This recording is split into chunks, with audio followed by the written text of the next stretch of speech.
He's sleeping. Okay, good evening, everyone. I'm calling this meeting of the Pacific Grove Unified School District Board of Education to order. It is May 21st, 2026. As we begin this meeting, it is important to pay respect to and acknowledge that we are on the traditional land of the Ohlone, Costanoan, and Esalen people, and additionally pay respect to elders both past and present. Dr. Adamson, shall we do a roll call next before we do the teleconferencing script? I think the teleconferencing script first. Okay. Okay. This evening we have Trustee Hazen joining us remotely under the provisions of AB 2449. Trustee Hazen, please state for the record if you are participating under the just cause provision or due to emergency circumstances. Please also provide a brief general description of your circumstances, not exceeding 20 words without disclosing any confidential medical information. Okay, I am unfortunately joining remotely, dealing with a emergency childcare issue. Thank you. That was less than 20. Well done. I would have been stuck right there. Yeah. Trustee Hazen, please disclose whether any individuals 18 years of age or older are present in the room at your remote location and state the nature of your relationship with them. Yes, my wife is also in the same room, but I will have everything on headphones, so she will not hear any of the proceedings. Okay, thank you. May I have a motion to approve Trustee Hazen's remote participation due to these emergency circumstances? I so move. Okay. Second. Okay, we have a motion from Trustee Otmar and a second from Trustee Wax. I imagine we do this as a roll call vote as well. Correct. Okay, Dr. Adamson. All right, President McNary. Aye. Clerk Shamas. Aye. Trustee Otmar. Aye. Trustee Wax. Aye. Okay, motion carries. Just going to confirm that Trustee Hazen, you are using both audio and visual technology, and the camera must remain on for the duration of the meeting. If a technical disruption occurs, the meeting must be paused until the connection is restored to protect the statutory rights of the public. Okay. With that, we have all 5 trustees present and a quorum. We didn't officially take roll call. I don't believe. Let us. Yes, Thank we'll you. do that now. Absolutely. President McNary. Here. Clerk Shamas. Here. Trustee Otmar. Here. Trustee Wax. Here. Trustee Hazen. Sure. Thank you, Dr. Adamson. Next up on our agenda is the adoption of the agenda. And before going out to public comment, I will look to you, Dr. Adamson, for any changes. There are no changes to the agenda. Okay, so the agenda stands as presented and posted. Let's go to public comment on the adoption of the agenda. Anyone in person or online wishing to address the board? Okay, seeing no movement and no one online. Is there any discussion from the board on the adoption of the agenda? Okay, I see shaking heads. If that concludes our discussion, I will look for a motion to approve the agenda. I move that we approve the agenda. Okay, motion I'll made. second. Thank you. Motion made by Clerk Shamas and a second from Trustee Hazen. All those in favor, please say aye. Aye. Are there any noes? Aye. Gotcha. Motion carries. Thank you. Okay, we have our agenda.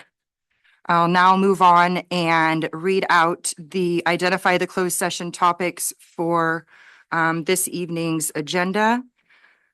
Item A is negotiations, collective bargaining session, planning and preparation with the CSEA for 2025-2026. Item B is public employee discipline, dismissal, release, leave complaint. under Government Code Section 54957, Subdivision B. Item C is conference with legal counsel regarding existing litigation pursuant to Government Code Section 54956.9, Subdivision D1. The OAH case number is 202-603-0297. Item D is superintendent goals evaluation and contract under Government Code 54957. Are there any public comments on the closed session topics I identified? Okay. With no comments, we will adjourn to closed session and return at 6:30. Thank you, everyone. Okay.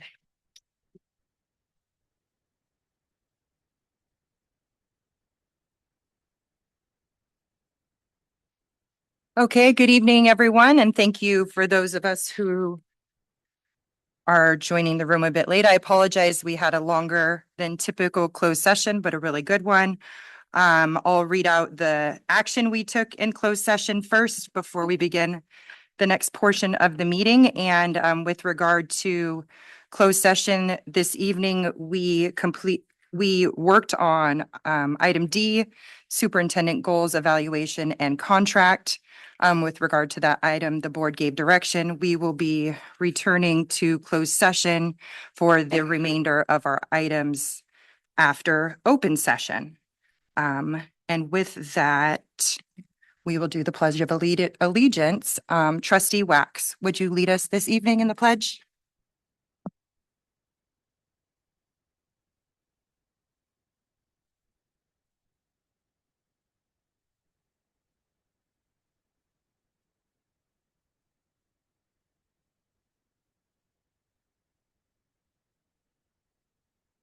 Thank you.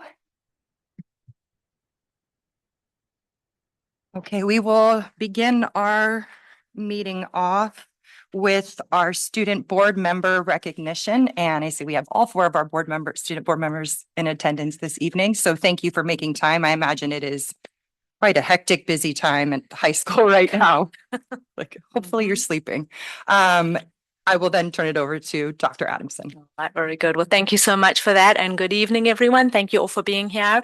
And yes, we're starting our evening out appropriately in recognition of our four student board representatives. So I have a few things I want to just share and really take time to specifically thank each of you. It's been wonderful getting to know you all better. I know the board has enjoyed that as well. But yes, I'm going to just name their names. I'm going to say a few things about all of you. And then at the end, we have something we'd like to give to you. And so at that point, you're going to come up and we're going to take some photos as well. Jasmine Booker, Paige Silvera, Paige Houston, and Sula Gurung. Would you all please come up here to the front?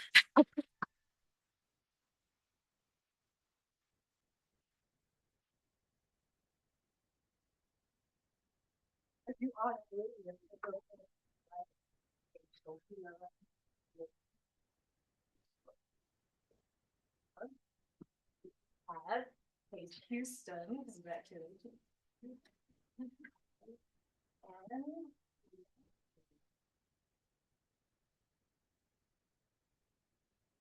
Stand up there at the front. Now, I'm going to get to say some nice things about all of you while, you get to hold your plaques. Thank you for your dedicated service for this past year to the Pacific Grove Unified School District Board. You've each represented your peers with thoughtfulness, poise, and integrity. Your articulate reports, and they have been articulate and very thorough and enjoyable, your consistent presence and your ability to highlight not just the celebrations happening on campus, but also the real perspectives and the needs of our student body. All of that has made your voice truly invaluable to our governance. You've reminded us time and time again of the most important perspective in every single decision that we as a governance board make. That is the perspective and the voice of students. As you know, this year has not been without its challenges.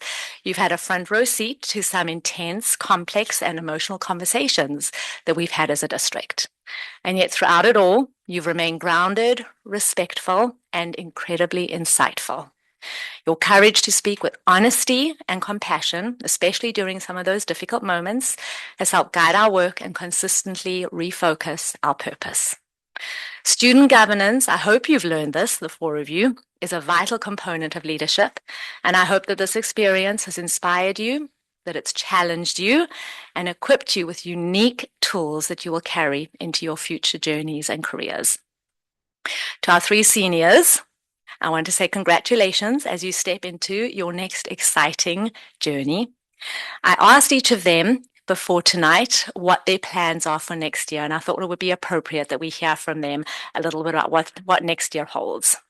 So Jasmine, she is planning to attend Grand Canyon University and major in exercise science and eventually become a physical therapist. Paige Silvera, she is planning on attending MPC for 2 years and then transferring to hopefully either UC Santa Barbara or Cal Poly SLO, majoring in biology to continue her journey to become a dermatologist. She wants to make a positive impact in people's lives and be able to provide empathetic care. And Sula is planning to attend UC Davis for human biology. She's pursuing medicine and healthcare, and her goal is to become a pediatrician and make a positive impact working with children and families. What I noted in all three of their statements is that they are all planning on doing something that will be serving others. And based on what I've learned from the three of them, I can absolutely tell you that I feel confident in your skills and abilities and know how lucky those people who you're going to get to serve, and children in some cases, how lucky for them. You are so ready as you take on this next career and this next step in your journeys. I'd like to say for Paige Houston, she is a junior this year. She'll be a senior next year, and I'm very proud to announce that she will be doing again, serving on the ASB board for student representatives, and I believe as secretary. Is that right? Yes. So let's put our hands together. Congratulations to all four of them. I truly want to thank you for your service and thank you for just the amount of time. I know that there were times just knowing you can already see, we've got, there's Jasmine, right, in her softball uniform because sports is a big part of their lives and they are active and busy. And the four of you were able to make it work, that you were, all here. At least one of you were present at each of our meetings throughout the year. And just again, thank you for that time. I'd like to invite our board and our assistant superintendent to come up to the front to do a picture, but also congratulate each of them yourselves. Let's put our hands together one more time.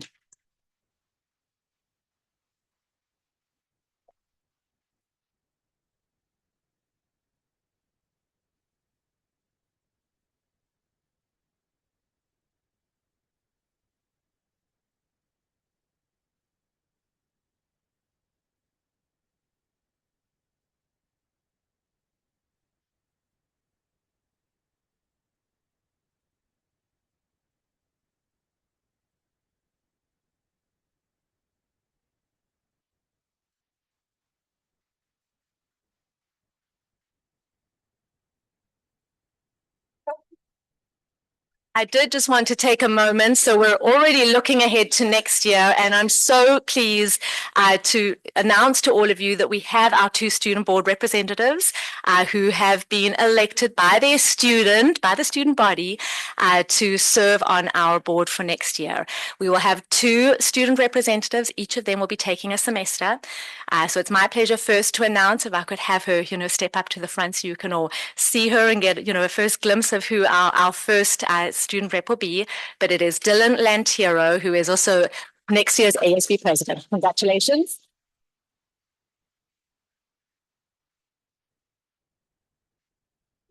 And then serving the second semester will be none other than Grace Bishop.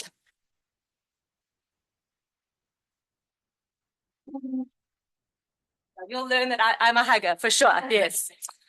Well, we're looking forward to working with the 2 of you, and part of what we do, and we actually did it for the first time this year, is an orientation, so there'll be more information to come, but hopefully, yes, you're stepping into big shoes for sure, but we also know that we are looking forward to getting to know you better through the student board governance process of it as well. So again, let's put our hands together for all of our students. Congratulations.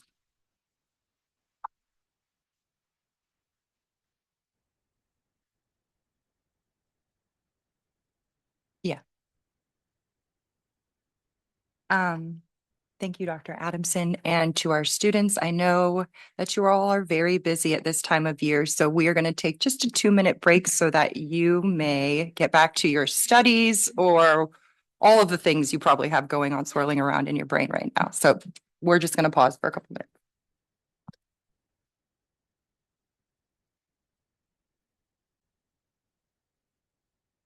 Okay. All right. We will now resume our open session. The next portion of our meeting is communications this evening. Due to the busyness of the time of year, we do not have a student representative in their report, but I think we're all pretty aware of a lot of the exciting celebrations and awards and events going on in the district this month. Item B is board member comments and written communications. I'll first list off the written communications I've received since our last regular board meeting. First, an invitation to Falcon Fest, an invitation to PGHS Awards Night, which was last night, and my first one, and really, really, really cool. Thanks, Principal O'Meara and Ms. Coe and everyone who worked so hard to put that together.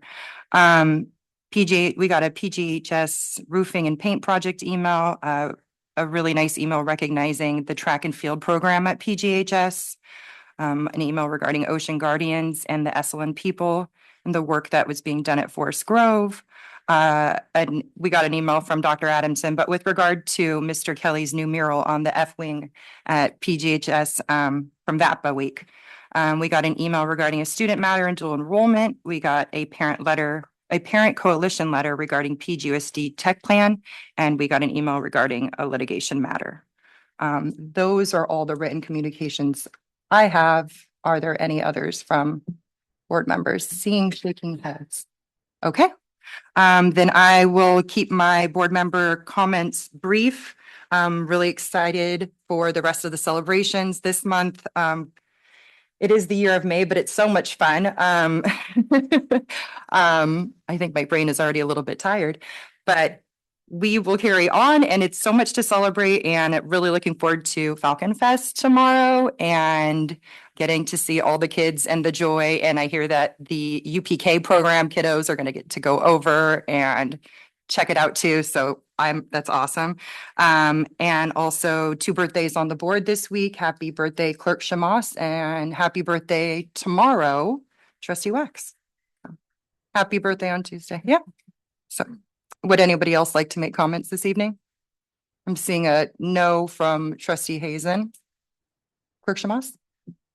I just want to say that I went to the senior awards night last night, and it's always a great reminder of the excellence, really, of our school district, because those kids were fantastic, and there was just a very great variety of them, and different kinds of scholarships and awards, and they seem to be having a really good time. Also, thank you to all those people that are giving scholarships, because that was the other part of the night, was having people come up and explain who the scholarship was for. Some people were a little teary because it was for people that passed away. But it was very meaningful and important. And I think that was just a nice, both ends coming together, on the people that have been around for quite a while, and then all these new faces, and what they're wanting to do has just been impressive. Thank you. Thank you. As a newer person, I learned a lot of just about PGUSD history and culture and donations from the various classes and the memorials and who's had an impact over time. So, and also the quantity of scholarships given out was just kind of amazing. So as a parent of an incoming high schooler, it's like my radar's up. I'm excited. You're filling out all the applications. Like, we're doing this. Anyone else would like to make comments?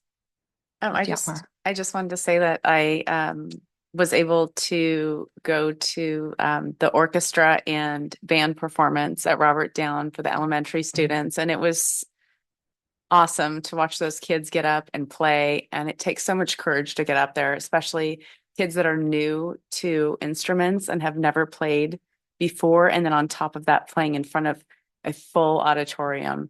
It was just really neat to see. So I appreciated it. And thank you to everybody that helped put that on. That was awesome. Thank you for sharing that. Next item on our agenda is our superintendent's report. Dr. Adamson. Thank you so much. I do have slides, so Director Algazi is to pull those up. I will be sharing my highlights as I have been doing these past few months through our 3 core values of belonging, safety, and prosperity. And I'm going to start with the many ways that I'm seeing across our various campuses. If we move to the second slide on how our students and staff are fostering a sense of belonging. And on there, I have 2 pictures I'm going to be talking a little bit about. The first one is our Special Olympics. And then the second is actually from our Hello Goodbye rally this morning. If we could go to the next slide. So on May 8th, I was privileged to attend the Special Olympics at MPC. Our students and staff proudly wore matching blue shirts, fully embodying our 3 core values of belonging, safety, and prosperity. I'd like to give special thanks to Executive Director Cork Anthony, Principal Martinez, and their entire special ed staff for the work that they put into planning for this extra special event. And the only word I could think of for the entire day, based on the students' energy and how they participated in those events, was absolute joy. They say that, a picture can paint 1,000 words. So a video, goodness, paints even more than that. So I'm going to show just a brief video that Principal Martinez put together that I think just captures the joy of the day. Oh, goodness gracious. Yes. Well, that's not going to work right now. We'll work on getting access for that. And maybe I'll come to the end for it. So sorry about that. There is a video and we'll be sure that we show it before the night's end because it's a good one. Let's see. I also continue to see belonging being modeled across all of our classrooms and at all of our schools. And on Tuesday this last week, I got to visit 3rd grade at Forest Grove doing a Rainbow Connections empathy lesson where students practiced the 4 steps of showing care. Stop, listen, reflect, imagine, and respond with care. I'm so proud of this partnership we continue to have with Rainbow Connections and to see our students benefiting from this partnership through the lessons that they're able to provide. The same spirit of celebration continues tomorrow from 10:15 to 2:30 p.m. with the return of our beloved annual Falcon Fest at Forest Grove. If you ask any student at Forest Grove right now what is happening tomorrow, they are beyond excited. And I think the staff may be too. But I will be there. And so hopefully I'll see many of you out there. It's just a day, talk about joy. Our spring concerts, as Trustee Ahmar already spoke about, showcase the tremendous growth and skills of all of our students across our various grade levels, beginning with elementary students who, yes, many of them picking up student instruments for the first time this year in 3rd grade, to the advanced artistry of our middle and high school students. A special thank you to our music directors, Dr. Warren, Mr. Strange, and Mr. Contreras Diaz for organizing these and really allowing for our students to showcase their tremendous talent. Moving on to safety, I want to highlight the critical safety and facility work that will be happening across our sites over the summer. We are launching several quick start summer facility upgrades, all putting in our efforts to put our bond money to work. You can already see informational signs posted at each of our school sites highlighting the specific work that will be taking place. Safety is not just physical. It's also built on how we treat one another and how we care for our environments. Our varsity baseball team recently provided a beautiful example of breaker pride during an away game in Greenfield. Facing 40-mile-per-hour winds and bus delays, the designated bus driver for that night felt compelled to reach out and praise the team's show of exceptional respect. Players went out of their way, she told me, to check in with her. Every player personally thanked her, and several stayed behind to clean the bus at the end. She was a substitute bus driver for that night, and it impacted her so greatly that she felt compelled to write this lengthy email and just praise Coach Craig Bell, the entire baseball team of coaches for creating this culture in which high character is not only an expectation, but a way of life. It's just wonderful when we hear stories about that from our students. Our boys lacrosse team also exemplified these values on the field, capping off their season with a 10-5 senior night win over Aptos and earning the prestigious LG Belizio Team Sportsmanship Award for their exceptional character. And then all of this speaks to what I would like to refer to as character-driven coaching, something I see across all of our sports teams and something I continue to see as just vibrant and alive through how our coaches are interacting with our students and what our students continue to demonstrate on a daily basis. Moving on to prosperity and academic excellence, there are several highlights here, so I'll go through several of them. At Robert Down Elementary, I loved attending the 4th grade VIP presentations earlier this week on Tuesday, where students got to creatively take on the personas of historical figures. I was so impressed with how articulate and creative they were.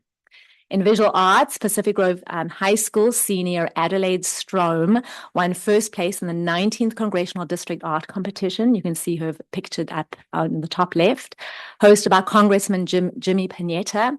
Her artwork is heading to Washington, D.C. to hang in the U.S. Capitol, and she will attend a special reception there this coming June. Pretty exciting. 4 of our talented photographers also, Travis Travail, Maxim Guzman, Ethan Chandra, and Bennett Patterson, were named winners in the highly selective Western Collector Portfolio competition out of 69 regional entries and were recognized at the National Steinbeck Center as well earlier in the month. And then on the F-Wing wall at Pacific Grove High School, we've heard a little bit about it already, 27 returning 3D art students under art teacher Mr. Kelly installed a stunning new Art Deco ceramic mural designed by student Kirsten Jones. Hand-carved, glazed, and mortared by an all-student installation team, all going to be a reminder of a physical legacy that these students will be leaving behind them on the Pacific Grove campus. The photos indicate the mural there in the middle, and Mr. Kelly kind of shared sort of a whole historical piece of how that mural came to be. And it's a pretty amazing, story that he shares. The pictures don't do it justice. And then in athletics, we are having, quite an impressive postseason. Lots of kudos received for also this past week for our track and field team and coaches, Coach Ryan and Tracy Travail. The team won their 3rd consecutive boys league championship. The girls took 3rd place and are sending 23 athletes to the CCS semi-finals, which is definitely their highest number in 20 years. Additionally, we had a junior track standout, was just signed to the Monterey Bay Sirens for semi-pro soccer club. What stood out to me in the praise received specifically about the track and field team was the attention to teamwork and the high-level character that our coaches are promoting. Not just about individual wins, but it's how we work together to get there, win or lose, and how the students and adults treat each other in the process. Boys tennis also qualified for the Team CCS tournament for the first time since 2015, alongside 4 individual CCS qualifiers. And then both baseball and girls basketball locked in automatic berths for the CCS playoffs. Softball locked in automatic berths to the CCS playoffs. Thank you, President McNary, following thrilling late season and senior night victories. So just a lot happening across the board, but really wanted to highlight so much of that happening in sports. And then really just in closing, we've got a lot of, graduations, promotions, still to come. And so, yes, that all started this morning with a very emotional rally with our Hello Goodbye rally at the high school. It's really neat for those of you who are familiar with the actual rally itself. Within the gym, you've got your incoming 9th graders, our Pacific Grove Middle 8th graders currently. So it's really welcoming them and then celebrating our seniors. And it's just a really special rally. So there are definitely some photos there that are celebrating that. But I did have a quick little video here. It's really short to just show, one of the events. And this was really our Breaker Girls. And it's a combination of the 8th graders and high school students. They, had to really rehearse together. But what's captured at the end is really just the energy in that room. So if we wouldn't mind pressing play. Thank you, Dr. Albazi.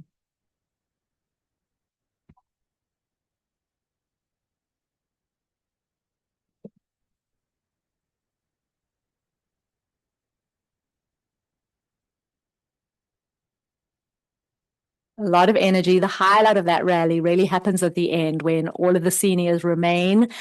There's a slideshow that really, highlights each one of them. A lot of the parents stay behind. The way Principal O'Meara describes it, they're all crisscrossed, applesauce on the ground in front of the big screen.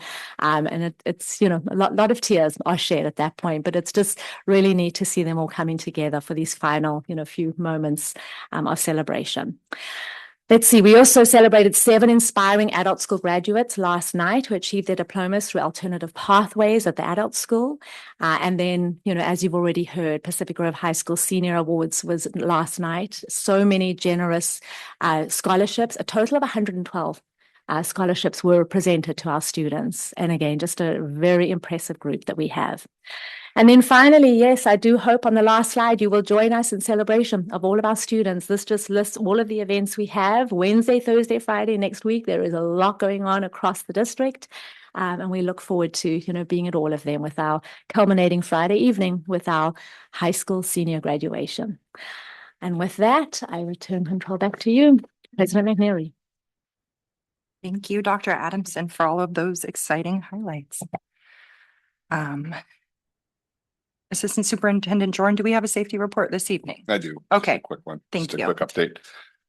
So in response to the countywide swatting calls, as most of you know, at Carmel and North Monterey County had some shelter in places. Our district Director Martinez provided site principals and additional resources and protocols to share with families and staff at our school sites related to violent threat, of course, our Big 5 protocols, and then Northern California Regional Intelligence Center's swatting reference sheet was also distributed, followed by a communication from our superintendent. Drug awareness material for the middle school and high school, the Let's Start Talking booklets are now linked to our website under our safety page. And then just a reminder for everyone, May is Bike Safety Month. PGPD put out a flyer shared by our superintendent last week. It contains essential information on best practices for e-bike safety in our community. It also can help parents establish what is appropriate for their to buy their children based on age. So that was really helpful. And then lastly, yes, last night we had an incident over at David Avenue School, and the turtle is okay. The turtle is safe. We had a small fire in the middle of the night last night at David Avenue School, and just a reminder for everyone out there, be careful with how you plug things in and what you plug them into and what you have nearby that might be warm. So, for example, a heat lamp and hay, those two things don't usually mix well together. So fortunately, it wasn't a full fire. There was just some smoke damage, but the turtle is fine. So thumbs up there. And that's my report for the evening. Thank you for today's news. The turtle is okay. All right. The next portion of our agenda is public comment. Actually, I'm sorry. I'm all twisted up. Next thing on our agenda is public comment. I flipped ahead. Public comment on non-agenda items. The first public comments we will hear are community members wishing to address the board on non-agenda items. And I'll just read this disclaimer that we read every time, that public comment on any item of interest to the public that is within the board's jurisdiction will be heard. And we will also take public comment on each specific action item prior to board action. The board will allow a reasonable amount of time for public comment on each agenda item. Each speaker has 3 minutes pursuant to board policy. Just a reminder that this is a meeting of the Board of Education and it's a business meeting conducted in public, and the Brown Act limits our ability to respond to any public comments. With that, is there anyone in the room or online who wishes to make a public comment? Community members on non-agenda items. Online, you can raise your digital hand. In the room, you can come up to the podium. Okay, we have one online. Can you tell me what the name is? Okay, Brent, you have 3 minutes for public comment. Hi, good evening. Am I audible? Can you guys hear me okay? We can hear you, yes. Excellent. Okay. So good evening, board members. So my name is Brent. My husband, Greg, and I relocated to Pacific Grove recently, and simply because we believe this was the kind of community that our family could breathe in, thrive in, heal, belong, build a life. And since moving here, we've been overwhelmed. We generally come to love Pacific Grove. We love the beauty, the place, the ocean, the pace of life. So many people we've met, made a lot of friends. We felt very welcomed by many neighbors, families, teachers, and community members, and people that we've met along Ocean View. So because we care about Pacific Grove, because we care deeply about fairness and safety for all students, I want to ask one question tonight. Does the district collect and publicly review discipline data by race, disability status, gender, special education status, or LGBTQ families? That's all. Thank you. Thank you for your comments.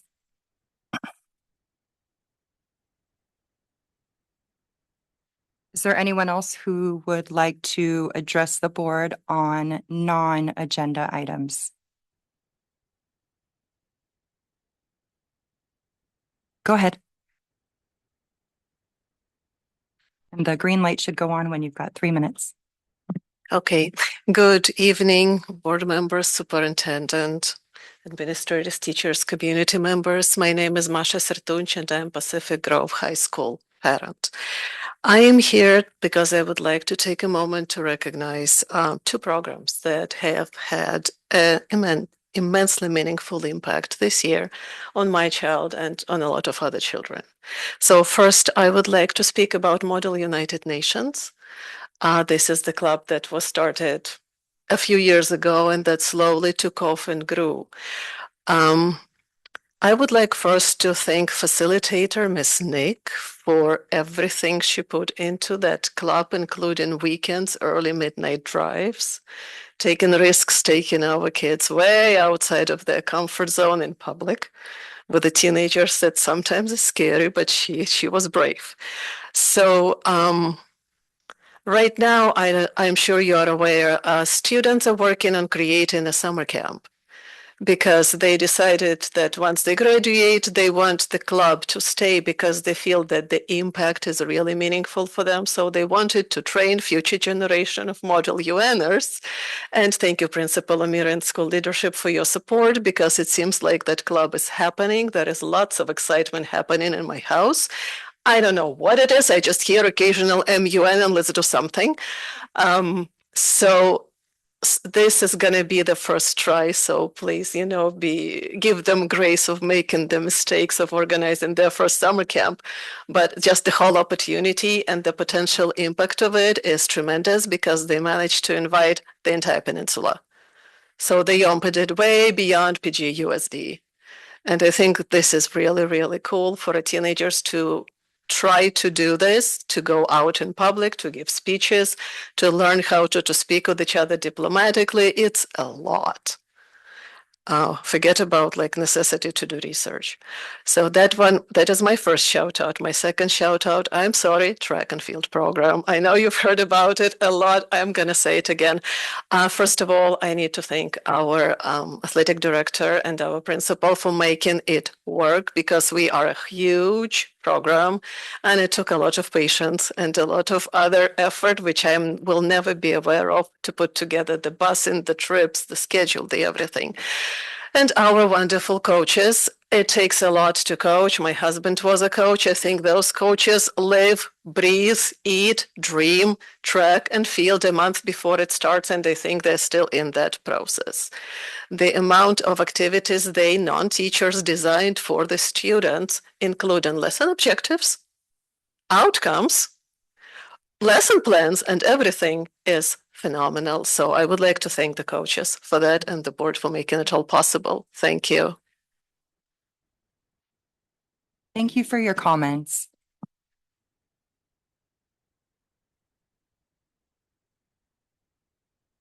Is there anyone else who would like to address the board on non-agenda items? Okay. Item B under communication or under public comment is PGUSD staff comments. Are there any members of the staff who would like to address the board for public comment on non-agenda items? Okay. Seeing none in the room and no digital hands online, I will move on to consent. Items listed under the consent agenda are considered to be routine or may have been discussed at a previous meeting. There's no discussion of these items prior to a vote unless a member of the board requests a specific item be discussed or removed from consent. And each item on the consent agenda approved by the board shall be deemed to have been considered in full and adopted as recommended. This evening, we have a consent agenda consisting of items A through R. I will first, before the board discusses, go out to public comment on the consent agenda.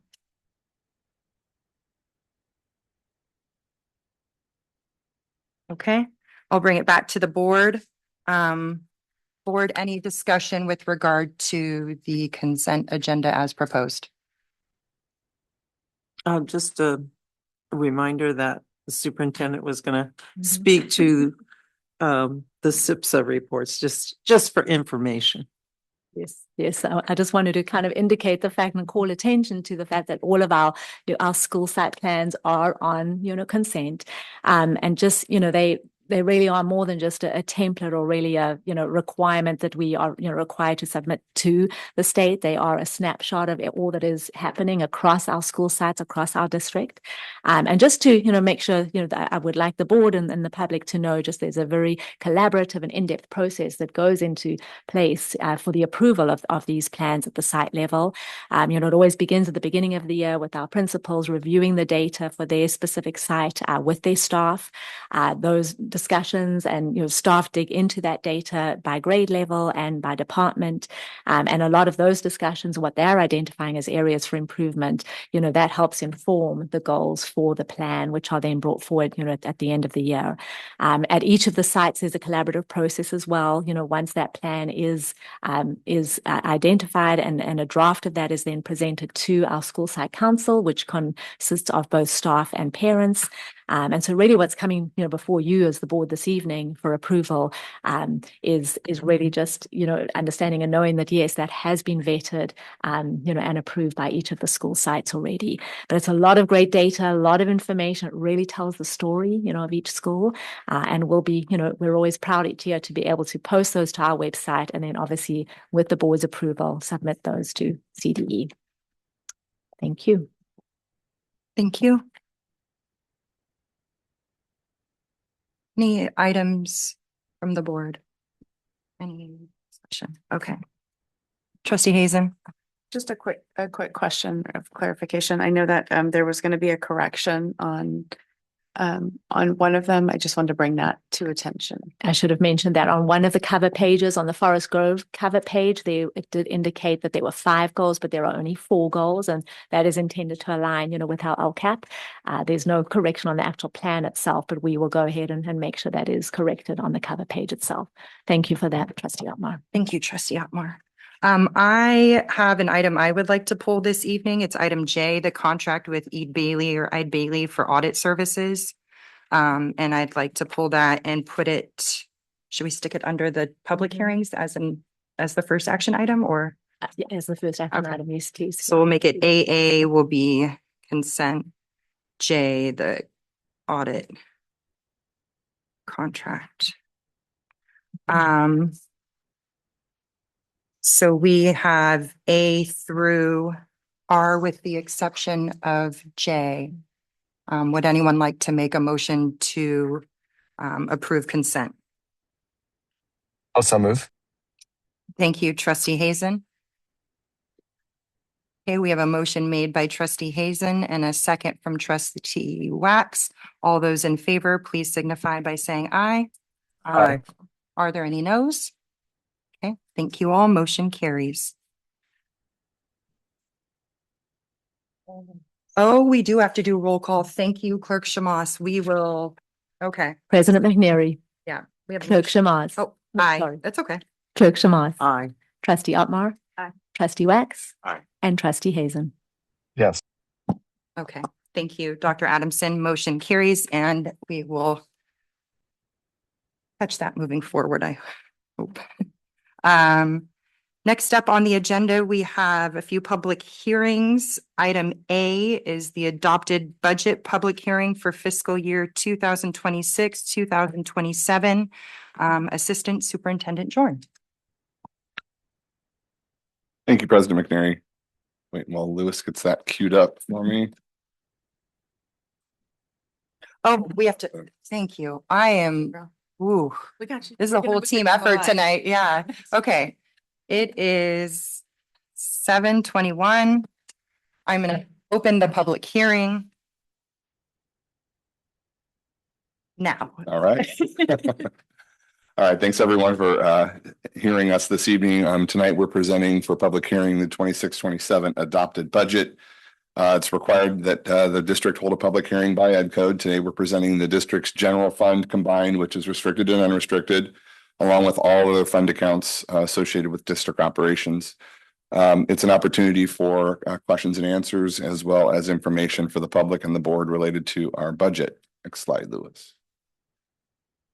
All right, the district does recommend, we recommend holding a public hearing because it's part of ed code.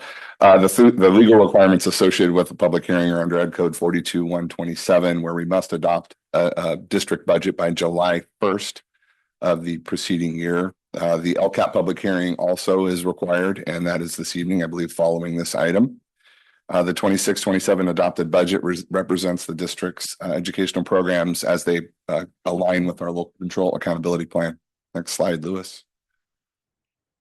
All right, you'll see up here we have total revenues projected of $50.1 million, general fund revenues, total expenditures of $50.4 million, which includes interfund transfers, and that's interfund transfers to any of our various funds, Fund 11, 12, 13, any one of those that requires an interfund transfer falls under expenditures.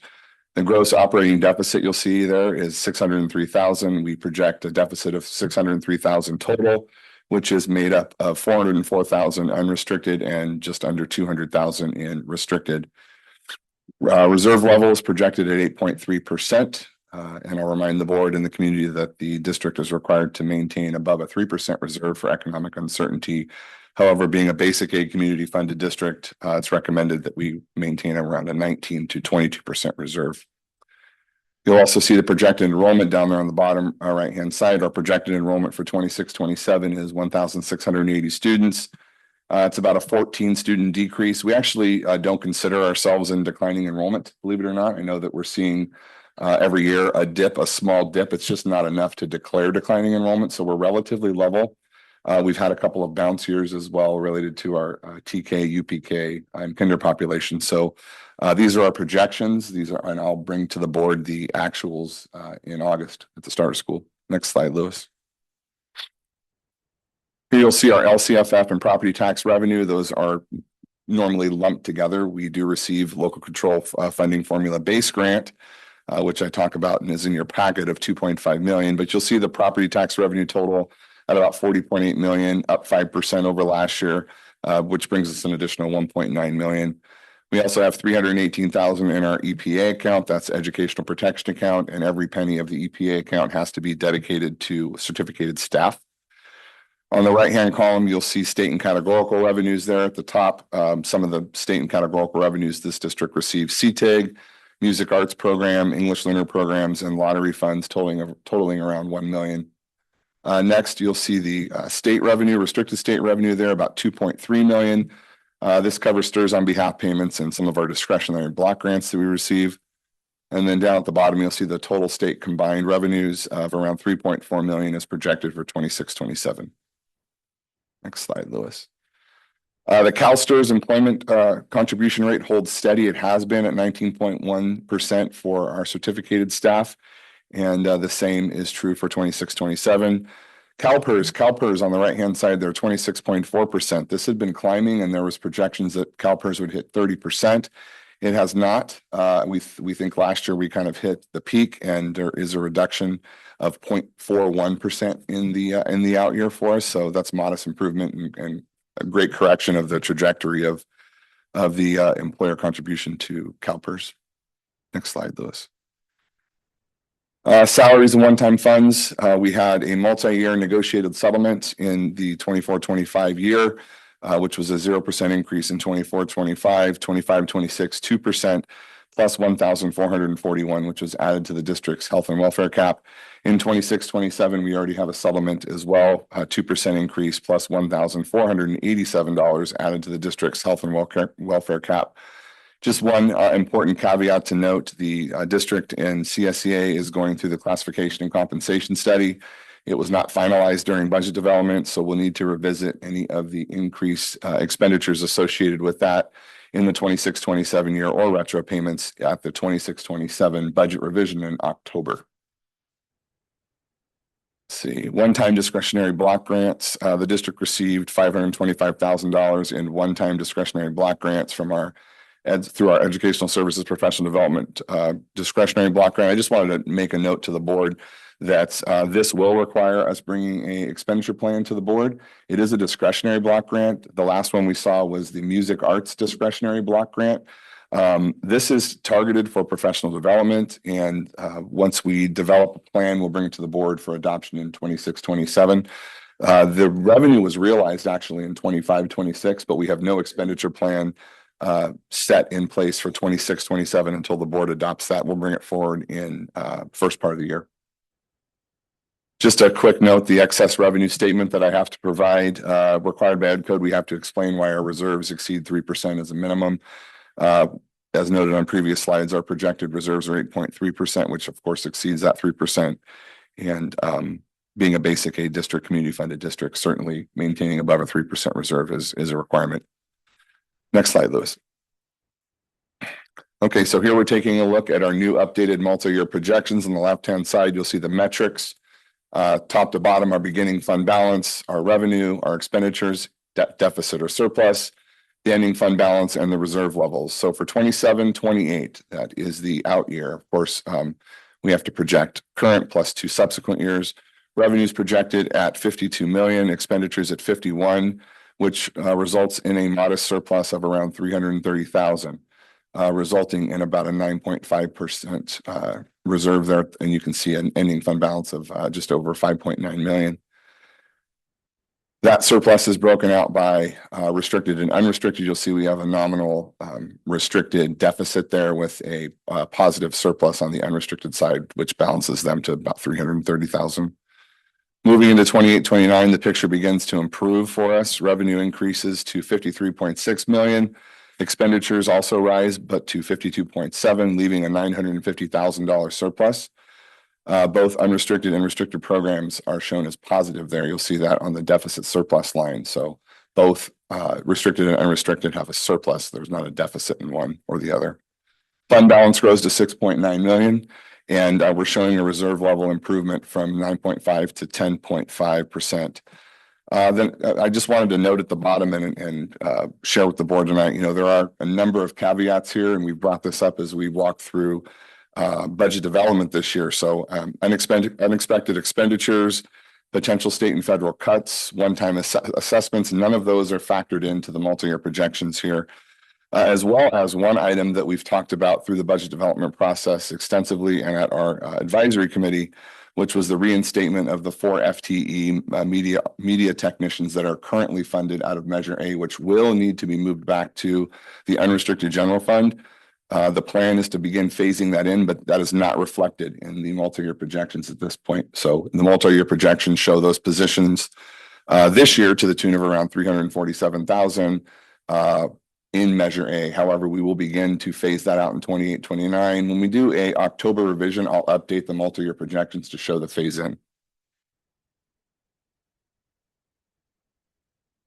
Okay, now we have our other funds, and I attempted to just summarize this the best that I can because really it's a positive story to share. You'll see there our student activity fund, which is 08, that's the top. No revenue and no expenditure. That's because the revenue and expense aren't, they don't exist in Escape. They're activities based. This is our ASB account. What we are showing is a beginning fund balance there of $452,000. Next, we have Fund 11. That's adult education. You can see the revenues there of 2.9 million against expenditures of 3.4 million. Yes, there's that's deficit spending, but it does leave us with a projected balance of 1.1 million.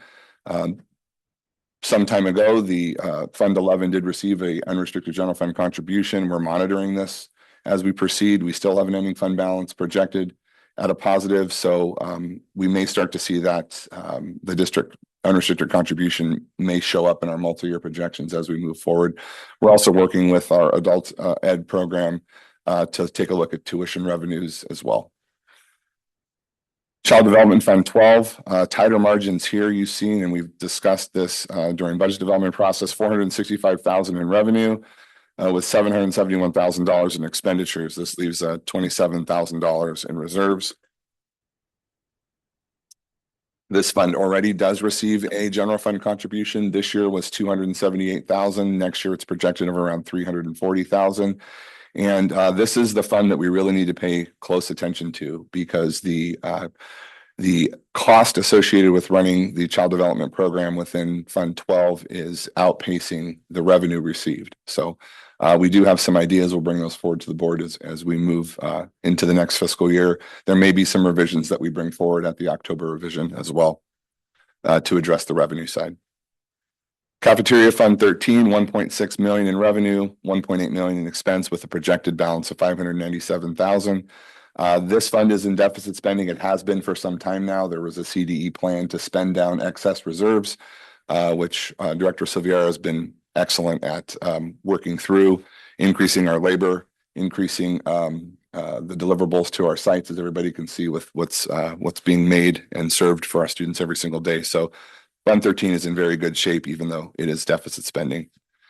Deferred Maintenance Fund 14, 187,000 in revenue with 467,000 in expenditures. Still maintaining a fund balance of 714,000. I'll remind the board and the community that Fund 14, as well as 40, which we'll talk about shortly, no longer has a unrestricted general fund contribution in the 26-27 or any of the multi-year projected out years. Post-Employment Benefits Fund 20, no activity in this. I simply have to present it. No revenue, no expense, and we carry a $7,000 ending fund balance. Building Fund 21, this is our largest fund. This is our building fund that houses Measure A, Measure D, and Measure B revenue once received. We did just pass Measure B's first Series A at the last board meeting. That money would be in the account in fund no later than around July first week of July. 11 million in revenue against 14 million in expenditures, with a substantial projected ending fund balance of 26.6 million. That really does incorporate the Series A Measure B sale that the board just approved. Capital Facilities Fund 25. This is our developer fees funds. Excuse me here. Take a look. My notes wrong. Yeah, 25. Yeah, so just over 100. It's supposed to be 107,000 in revenue, not $1 million. We're resulting around $100,000 a year in revenue from developer fees. But as you can see, and there are no expenditures either. I apologize. This is a growing fund. This fund has been developed to house developer fees, which will be used for modernization or expansion. We have yet to develop an expenditure plan associated with this fund, Fund 25. The Sachs packet is correct, just my slide is incorrect.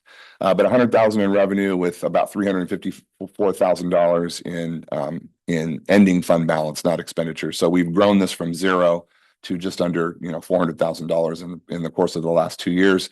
And once we develop an expense plan, we'll bring that forward to the board for approval. And finally, Capital Facilities Outlay. This is Fund 40, also does not receive an unrestricted general fund contribution any longer in our 26-27 budget or out year. You can see $285,000 in revenue, $459,000 in expense with a projected ending fund balance of $638,000.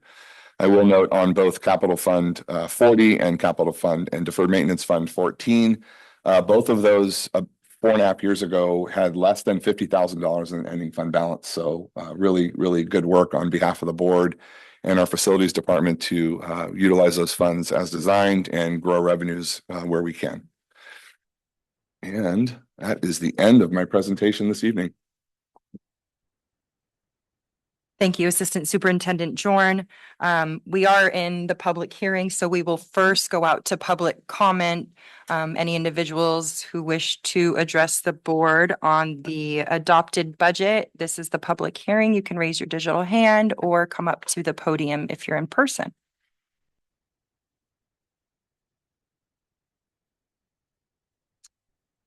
Okay. As a procedural step, I close and then we will go to board discussion. Thank you for the clarification. I will then close the public hearing. It is 7:36 and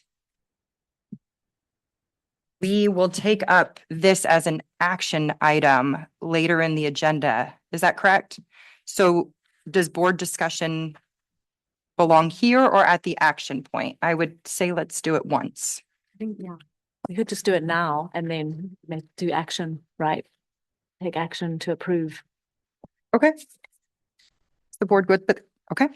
Are there any comments, questions on the presentation? Yes, go ahead, Clerk Shamas. Josh, on the PERS contribution rate, this comes from the amount PERS is getting back on their investments. Does that influence the rate at which they charge the employees?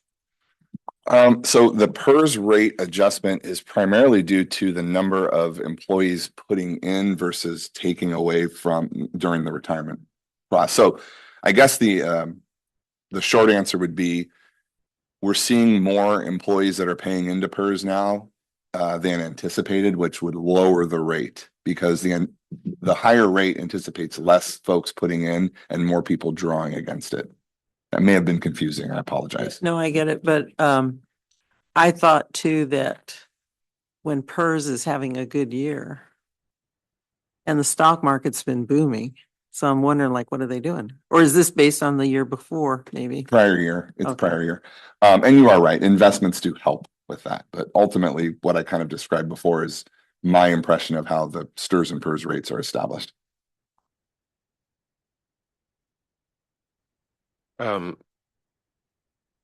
It's good to see the years out, the reserves growing. So thank you for helping with that.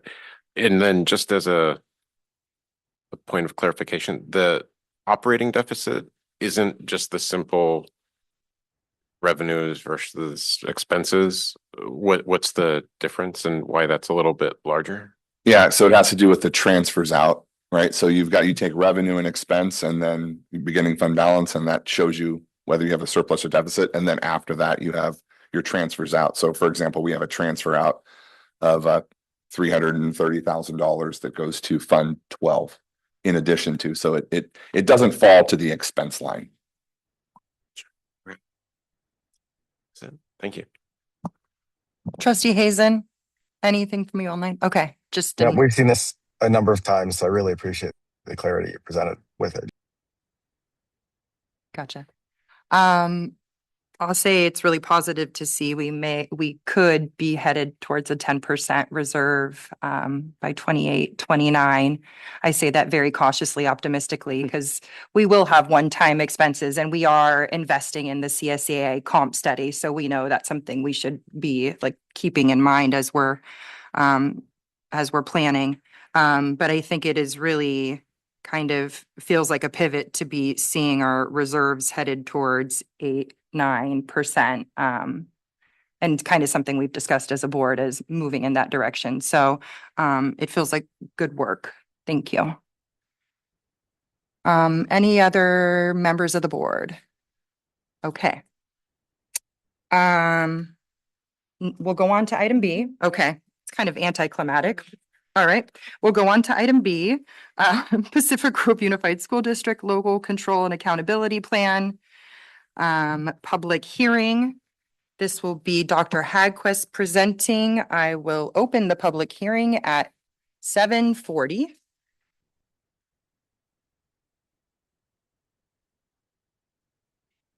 Larry Hagquist, Executive Director of Educational Services, here for the public hearing and to present a little information.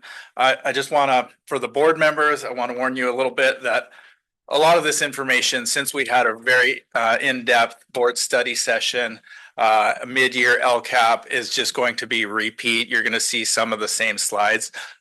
Also, my apologies for not including the slides in the board packet. So they are right here. A lot of the slides you've seen before. Josh kind of outlined the reason for the public hearing. It is a legal requirement. We have to hold the public hearing. It really is a final opportunity for input and questions from the community. And we've done quite a thorough job of reaching out to the community for input on this document. So what is the LCAP? It is our master plan. It outlines the goals, actions, services, and expenditures of the district. Reminder that we held a mid-year update on February 26th, 2026. Also a board study session on April 23rd, 2026. And we will be coming back to request adoption of this LCAP with local measures at the June 4th meeting. The LCAP also supports the 8 state priorities of the state of California and the requirements of the LCAP. Every LCAP must have. These are the components. LCFF budget overview for parents. I wanted to give a shout out and a thank you to our fiscal officer, Ms. Carly Adams, whom I worked very closely with in providing the numbers that are in the document that you see there that align very well with that $50.1 million budget that Mr. Jorn, Assistant Superintendent Jorn, just outlined. Also, it contains a plan summary, an explanation of the way that educational partners were engaged, the goals and actions, which I will provide another review of briefly tonight, as well as the metrics and action tables. So all metrics have been updated, and we are ready for this new year, 2026, 2027. Engagement. We reach out to students, families, certificated staff, classified staff, community, and administrators through surveys, as well as community input forums, as well as focus groups. And that was all outlined in the board study report that I presented to you at the study session. Another reminder, I was actually at Instructional Leaders Network meeting today in Salinas, where I got to hear back from their Ed Services Department, whom I've already submitted our LCAP to, and they've already reviewed preliminarily. And they said, thank you very much. We actually haven't seen a study report like that, and they thought that was a nice little element and made it our LCAP a lot easier to understand. They've submitted to fiscal. They said there will be very few. It's likely that there will be very few revisions. So a lot of positive news from their department there. This is the LCAP development timeline that I presented at a prior meeting. It just outlines all of the different forms of community input that we utilized in developing the LCAP, including cultural proficiency, LCAP input sessions, student focus group sessions, etc. This is something that I also outlined in the board study session, which is the way that we take the data and turn it into the plan. Reminder that this is we're at the end of year 2 of a 3-year LCAP. Next year is going to be the final year. I'm excited about what this is going to look like as we start to develop a brand new LCAP with new goals and at the end of next year. Parts of a goal in the LCAP, you'll see you've got the goals we have. You should all know this by now, and everybody in the community hopefully knows this. How many goals do we have in the LCAP? 4, right? So the full statement of the goal, explanations of why the goal was chosen, metrics, actions, as well as analysis. And that is all contained on in the packet. I believe it was page 583 of the board packet. And just a reminder for the community, if you haven't seen them already, we have 4 goals. The first goal is an academic goal. This is the language of that goal. We believe in student-centered learning, developing a culture of we, families working together as partners, which is something we're going to really make an effort to do next year, involving our families. Safe, nurturing, and culturally responsive school environment. These are some of the metrics which I've reviewed several times. Just some highlights. I'm not going to spend a lot of time on this. The board has seen this. Just improving graduation rates, a very strong AP pass rate. And we're continuing to work on A through G and CTE completion. These are budgeted expenditures. So when you saw this at the mid-year LCAP, you saw what we had expended.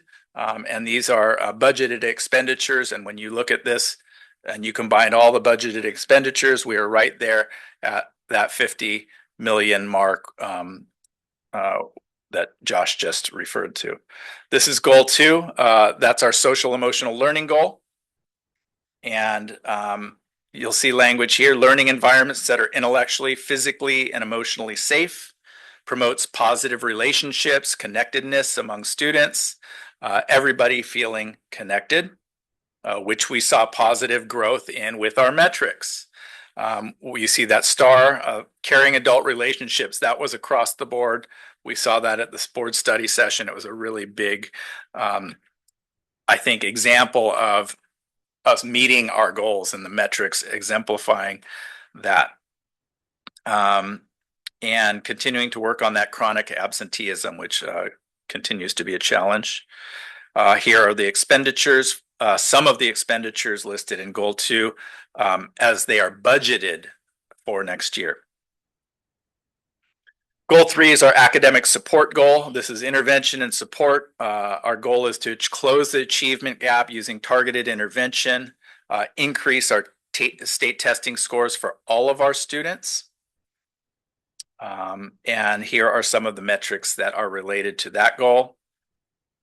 And one of the things that contained in this goal is the EL progress rate. I did hear back from at our ILN meeting today that the reclassified students they are going to be included in that English learner progress indicator, but only for long-term English learner students. So I was hoping that it would be for, I talked to the board about this a few weeks ago, that it would be for the overall metric, but our high reclass rate, it's not going to be included directly in that improvement. So that's why we had the red there, and I gave an explanation of that last time.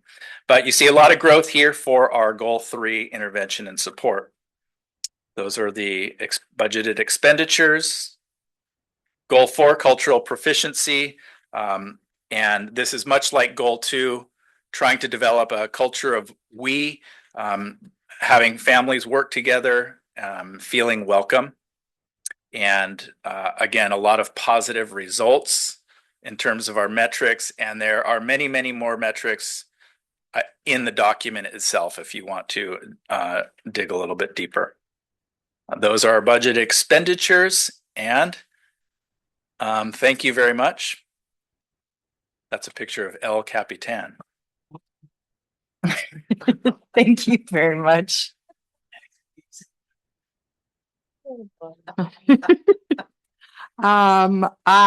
We are in the public hearing, so I will now go out to the public for any comments on the local control accountability plan, known as the LCAP. You can raise your online hand or come forward to the podium. There is one commenter online. Brent, you have the floor in 3 minutes. Yes, thank you so much. Am I audible? Can you hear me okay? Yes. Okay, great. So it looks like you have a healthy budget, and I appreciate you reviewing the LCAP as well too. Are there any plans to increase funding for students with disabilities or students of color?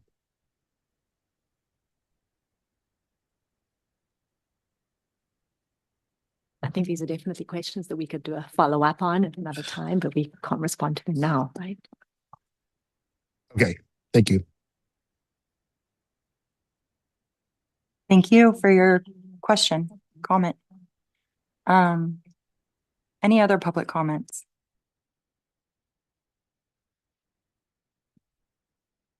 Okay, seeing none, I will close the public hearing at 7:51 and bring it back to the board for discussion on the LCAP.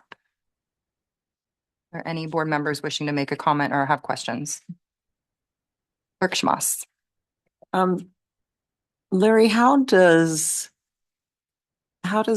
this information inform the high school regarding course choices?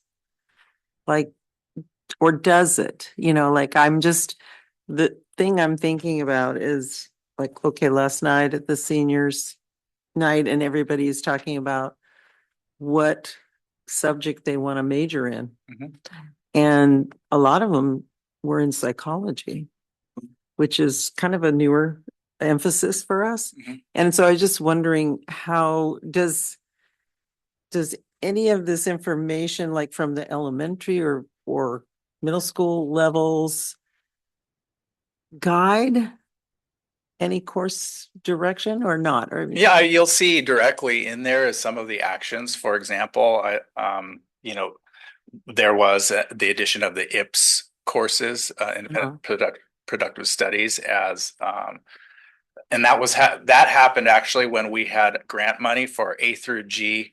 It was A through G improvement grant, and ended up using independent productive study courses for students to who weren't meeting A through G requirements because they weren't getting like a C or better to retake courses. And so that was one of the things that was written into the original. Also, the expansion of dual enrollment, right, in support of CTE. So when you're talking about psychology, that's an example of the dual enrollment. So it kind of sets the goal, the target out there. And as they develop the master schedule, it's like we know that, having some of those dual enrollment options, maintaining a robust schedule, high student interest are going to, follow. Yeah.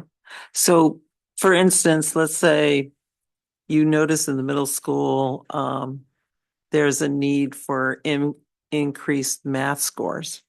All right. Mhm. So that's your goal. Yeah, so that came, And- the math intervention is right there. I mean, another example is the ethnic studies. We knew that was a Gonna really be a strong requirement. support, even though it was a state mandate. We ended up, really using that as a way to meet some of our cultural proficiency goals. Mhm.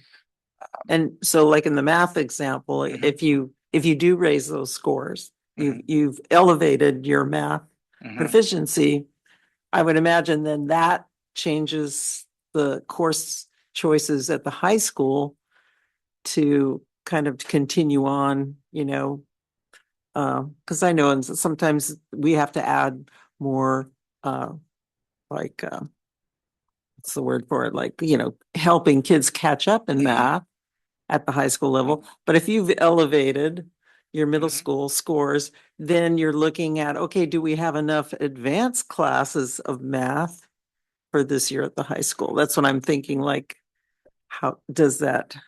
Well, the LCAP definitely doesn't follow it leads the scheduling process, doesn't follow the scheduling process. So definitely the goal of improving math is there in the LCAP. And as we use intervention classes, things like math support classes, the redevelopment of the math program at the high school, those decisions are all aimed at the same goal, which is improving, the math outcomes for students. Okay, thank you. Any other questions or comments from board members? Okay. Thank you, Dr. Hagquist. Thank you. Item C is our last public hearing of the evening, the tentative agreement with the Pacific Grove Teachers Association, known as PGTA, for fiscal year 2026, 2027. Chief Human Resources Officer, Rebecca Rogoman. Good evening, Trustees, it's my pleasure to, Well, I apologize. I was just gonna. Aha. Okay, we're going to open the public hearing at 7:56. Thank you. Thank you. Good evening, trustees. It's my pleasure to come before you with a tentative agreement between PGUSD and PGTA. It is a legal requirement for us to hold a public hearing about any of the collective bargaining agreements that we strike with our labor units. And we had the pleasure of working with the PGTA team to accomplish quite a bit in this year's negotiation session. You're going to see a summary of the sections that were opened, as well as the topics that we covered in that negotiation sessions. And then also, if you want to take a detailed look at the red line changes that are going to be in the contract, that is included in the supporting document as well. One of the things that we do whenever we open a section of the contract is that we also look at any kinds of style changes that we're going to make. So you'll see that a number of times unit members is in red, and that's because it used to be capitalized when our style that we're using is not to capitalize unit members any longer. So there are a lot of details such as that that are also handled when we are reviewing any section of the contract. I just want to give strong recognition to the negotiation team from the district, as well as the team from PGTA, that not all of the decisions that we come to are reached easily, but everything that we do is very respectful in nature. And I think that both teams really try to understand each other and the intentions that we're bringing to the table, and empathize with each other when we're working through the different interests that we have. And so what you have before you is the tentative agreement. And I'll be happy to entertain any questions that the trustees may have after the public comment. Thank you. Are there any public comments on the proposed agreement? If you'd like to comment in person, you may approach the podium, or online, feel free to raise your digital hand. We'll go to in-person comments first, whenever you're ready. Okay. On behalf of PGTA and the negotiators, we want to thank the board and the district for the time and energy put into the process. Both the district and PGTA worked hard to support the staff and students. So thank you for your professionalism and collaboration throughout the process. PGTA appreciates the open dialogue and our shared commitment to reaching a fair agreement. We look forward to moving forward together and continuing our work with the district. Thank you. Thank you for your comments. Are there any other individuals who would like to make a public comment on this item? Okay, seeing none, I will close the public hearing at 7:56, and board, the item is open for discussion. Would anybody like to make a comment? Question? Trustee Hazen online. Yeah, just quickly to say again, thank you to everyone from PGTA and from our bargaining team. That there were a lot of sticky wickets, so to speak, and it was really impressive to see them come together professionally and amicably towards the solution we got to. So it's tough times for all, but I'm glad that everybody was in it together. Yeah, well said. Thank you. Any other board members? Okay. Okay, we will anticlimactically move on from this item as well to our action agenda items. Thank you, Director or Chief Rogerman. Just odd not to take action after them. I don't know. We will begin our action discussion agenda portion with item AA, which was consent item J, the contract for services with Eide Bailey. I am attempting to be digital for the first time. It's just a moment. So I pulled this item because It is a proposed 3-year contract with our auditors. And Bailey has been doing a really good job as far as we can tell with all of our results. And respectfully, since we've been using them, I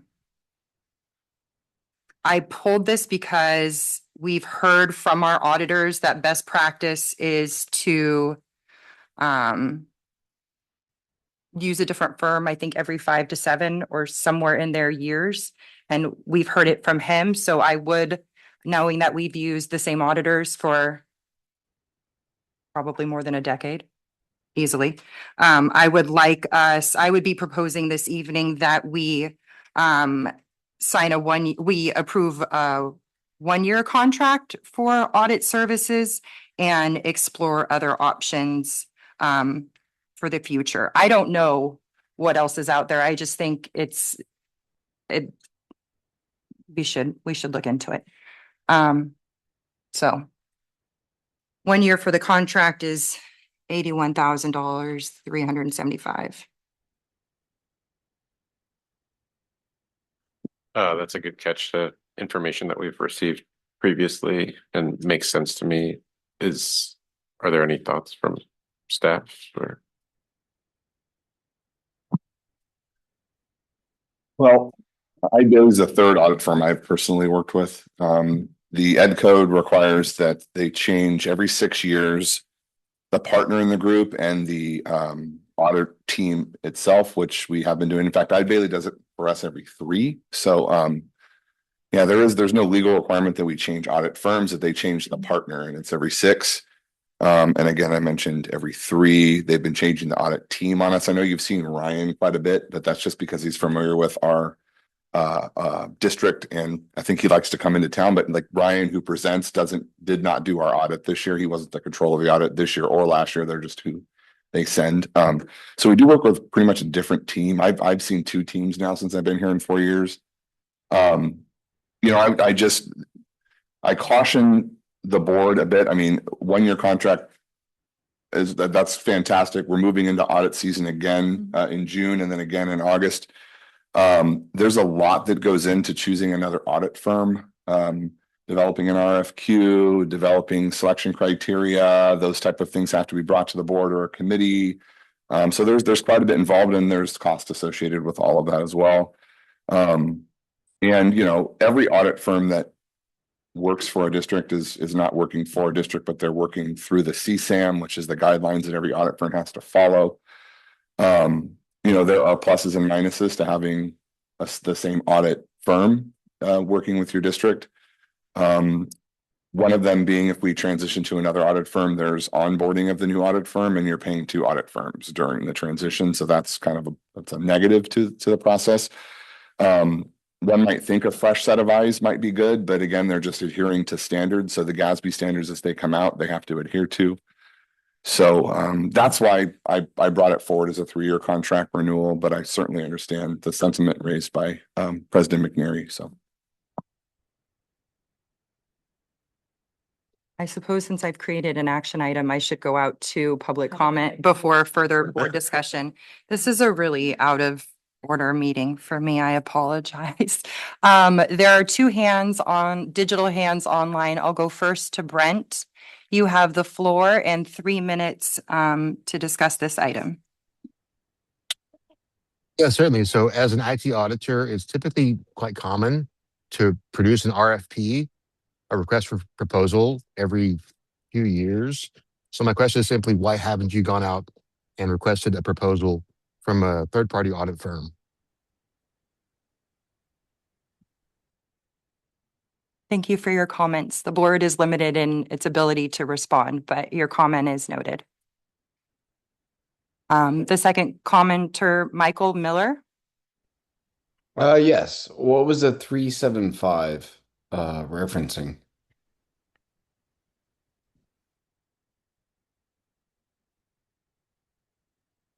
Thank you for your question. I can refer that to staff. Can you clarify, please? I think I heard something similar, that we were talking about things in terms of 3 years or 6 years and 5 years or 7 years. So maybe those things got jumbled up, I kind of, yeah, similar. Yes, I'm comfortable with you responding. Thank you for asking first. Yeah, so Ed Code requires that the audit firm change its partner every 6 years that controls and reviews and finalizes the audit, which means that there's an entirely new team assigned to the audit process. And what I mentioned was every 3 years, Eide Bailey has been actually changing their team on the district. So they're changing it up every 3 years instead of every 6, which is what Ed Code requires.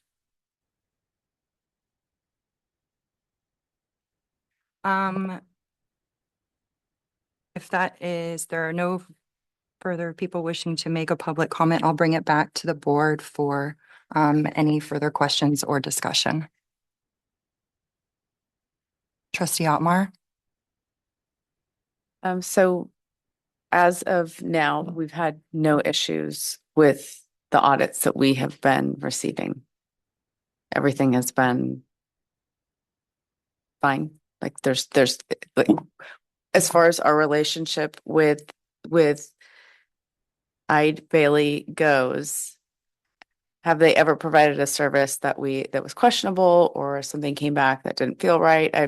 I'm just trying to establish if there's a reason for us to not renew a 3-year contract, because we are, as everybody is aware, in a sensitive financial space right now, and I'm not interested in doing anything that's going to impact or create further cost for our district. As it relates to the relationship with the district and the firm, no, it's been a great relationship going back. I know my predecessor as well. Certainly there's audit findings we have all of the time, whether they're a management letter or material finding, they're all presented to this board, and we've certainly had them in the last 4 years. I might add that the relationship part of it is crucial. So as we're moving through anything from any type of an adjustment we may have to make, it's really nice to be able to reach out to our auditors, maybe like during the period of time where we're not being audited. I always say we're being audited all year long, but having that relationship to make a phone call and find out, will this result in a reduced apportionment if we do this or that? It's nice to get those answers from a team of folks that know our district well and provide us that level of service. Also being a basic aid school district, not every audit firm audits basic aid school districts, community funded districts. So to answer your question, it's been a good relationship as long as I've been here, and similarly with my predecessor, who I think was here for 4 years.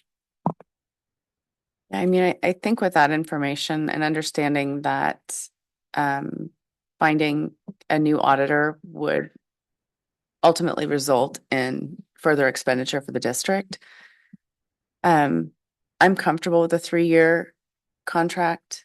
It sounds like they're required, from what you're saying, and they're required to change out who the team is that's auditing us, which I think is the whole point of it. So I would prefer to keep the contract as is, 3 years as presented.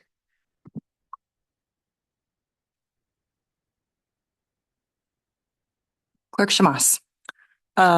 Yes, I agree with Laura.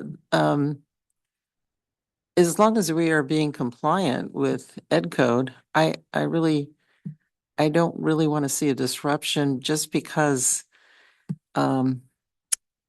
we have a lot of other disruptions to deal with. And this is one steady. So I think there's value in an auditor really knowing your district and being honest. These people are honest. And if we do want to investigate, having a different one, I feel like we should do it in a more thoughtful or longer discussion way. This is too short to kind of just start here. But if there is, a real value to having someone different be the auditor, I just feel that we can take our time over 3 years to vet somebody and find someone else that the assistant superintendent is comfortable with. Thank you.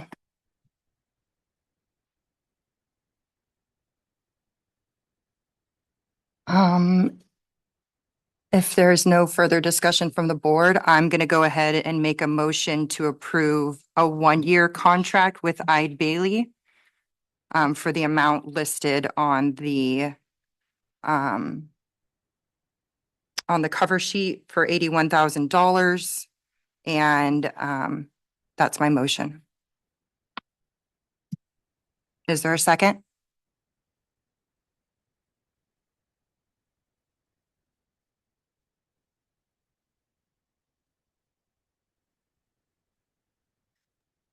This is where it gets interesting. Yeah, I was gonna say, Parliamentary procedures. I can't comment. You could ask a clarifying question on my, I guess, can I clarify my motion or do you have a question? Yeah, but we all need to understand what the motion is before we vote on it. So if you don't understand the motion, then, No, I understand the motion. okay, it's just to approve a one-year contract. Yeah, with the intention to explore options for the future. Yes, I second, sure. Okay, thank you. There's a motion on the floor in a second. We take a roll call vote. Okay, President McNary, aye. Clerk Shamas, No. Clerk, Trustee Antmar. No. Trustee Wax Aye. and Trustee Hazen. no. Okay, motion does not carry. Could I pass or suggest an alternative motion of passing the consent item as it was presented as a 3-year contract and see if that would carry? So you can, yeah, you can make a proposal it's an action item now, but that's kind of a technicality. But as presented on the consent agenda, please let me know if I'm not accurately describing your motion. Your motion is to approve the contract as presented for 3 years. Correct, given the Okay. material that was presented. Great. I second. As presented. So we have a motion on the floor in a second, and we will need another roll call vote. President McNary, No. Clerk Shamas, Yes. Trustee Antmar, Yes. Trustee Wax Yes. and Trustee Hazen. Yes. Okay, motion carries 4-1. Thank you all for the good discussion.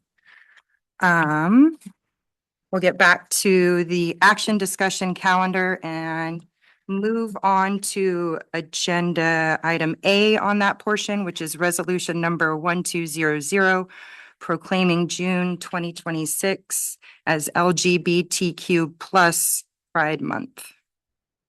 Dr. Adamson. Absolutely. Well, tonight I'm proud to be bringing forward resolution number 1200, proclaiming June 26 as LGBTQ plus Pride Month in Pacific Grove Unified School District. This resolution directly aligns with our core values of safety and belonging. It acknowledges that our LGBTQ plus youth remain some of our most vulnerable students, facing higher risks of bullying and isolation. By adopting this measure, we formally reaffirm our commitment to building a culture of belonging, an environment where every single student feels safe, truly seen, and valued. Operationally, this resolution connects directly to the California Fair Education Act, which ensures our history and social studies curriculum accurately reflects the vital contributions of the LGBTQ plus community. Furthermore, it asks our schools to visibly raise the pride flags throughout the month of June to signify our district-wide support, which we will be doing, even though it is summer, at our schools who are in session for summer school. By adopting this resolution tonight, we raise our voices for dignity, respect, and unity. For these reasons, I recommend the adoption of resolution number 1200. Thank you, Dr. Adamson. And I will read the resolution this evening. Pacific Grove Unified School District Resolution number 1200, proclaiming June 2026 as Lesbian, Gay, Bisexual, Transgender, and Queer Pride Month. Whereas lesbian, gay, bisexual, transgender, and queer LGBTQ plus Pride Month is celebrated each year in the month of June to honor the 1969 Stonewall riots in Manhattan, considered by many as the tipping point for the gay liberation movement in the United States. And whereas the purpose of Pride Month is to recognize the influence of LGBTQ plus people have had around the world and raise awareness of current issues facing the LGBTQ plus community. Whereas following the Stonewall riots in 1969, the first Pride Parade, also referred to as the Gay Liberation March, occurred on June 28th, 1970, and took place on the streets of New York City.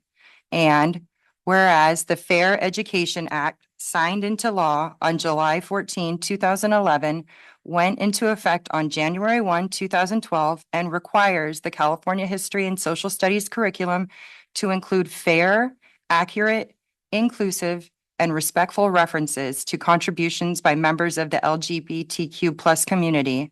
And whereas individuals who identify as LGBTQ plus face discrimination simply for being who they are, and in particular, LGBTQ plus youth are at increased risk of suicide, homelessness, and becoming victims of bullying and violence.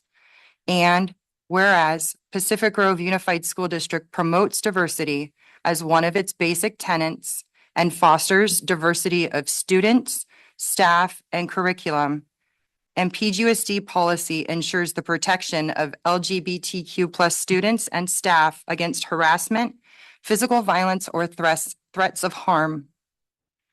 Whereas PGUSD recognizes the most that the most vulnerable members of the LGBTQ plus community are the youth in TK to 12 schools, and that they need to feel a sense of belonging at every school site. Whereas June provides an opportunity for our schools to reflect on the struggles of the LGBTQ plus community in the United States history and celebrate the LGBTQ plus community. And now, therefore, be it resolved that the Pacific Grove Unified School District Governing Board of Education proclaims June 2026 as lesbian, gay, bisexual, transgender, and queer Pride Month, encourages all district schools to observe this occasion with appropriate instructional activities, and ask schools to raise their pride flag in June within PGUSD throughout the month of June to signify support for our lesbian, gay, bisexual, transgender, and queer community. Okay. Yes. We will go out to public comment on this item. If anyone in the room wishes to address the board, please come forward to the podium. And there's one hand up online. Brent, you have the floor in 3 minutes. Certainly, this is an issue that's very near and dear to my heart. We know several LGBTQ teachers at PGHS, as well as citizens here as well. My question is quite simply, what is the board doing to give more than lip service to this? Thank you for your comment.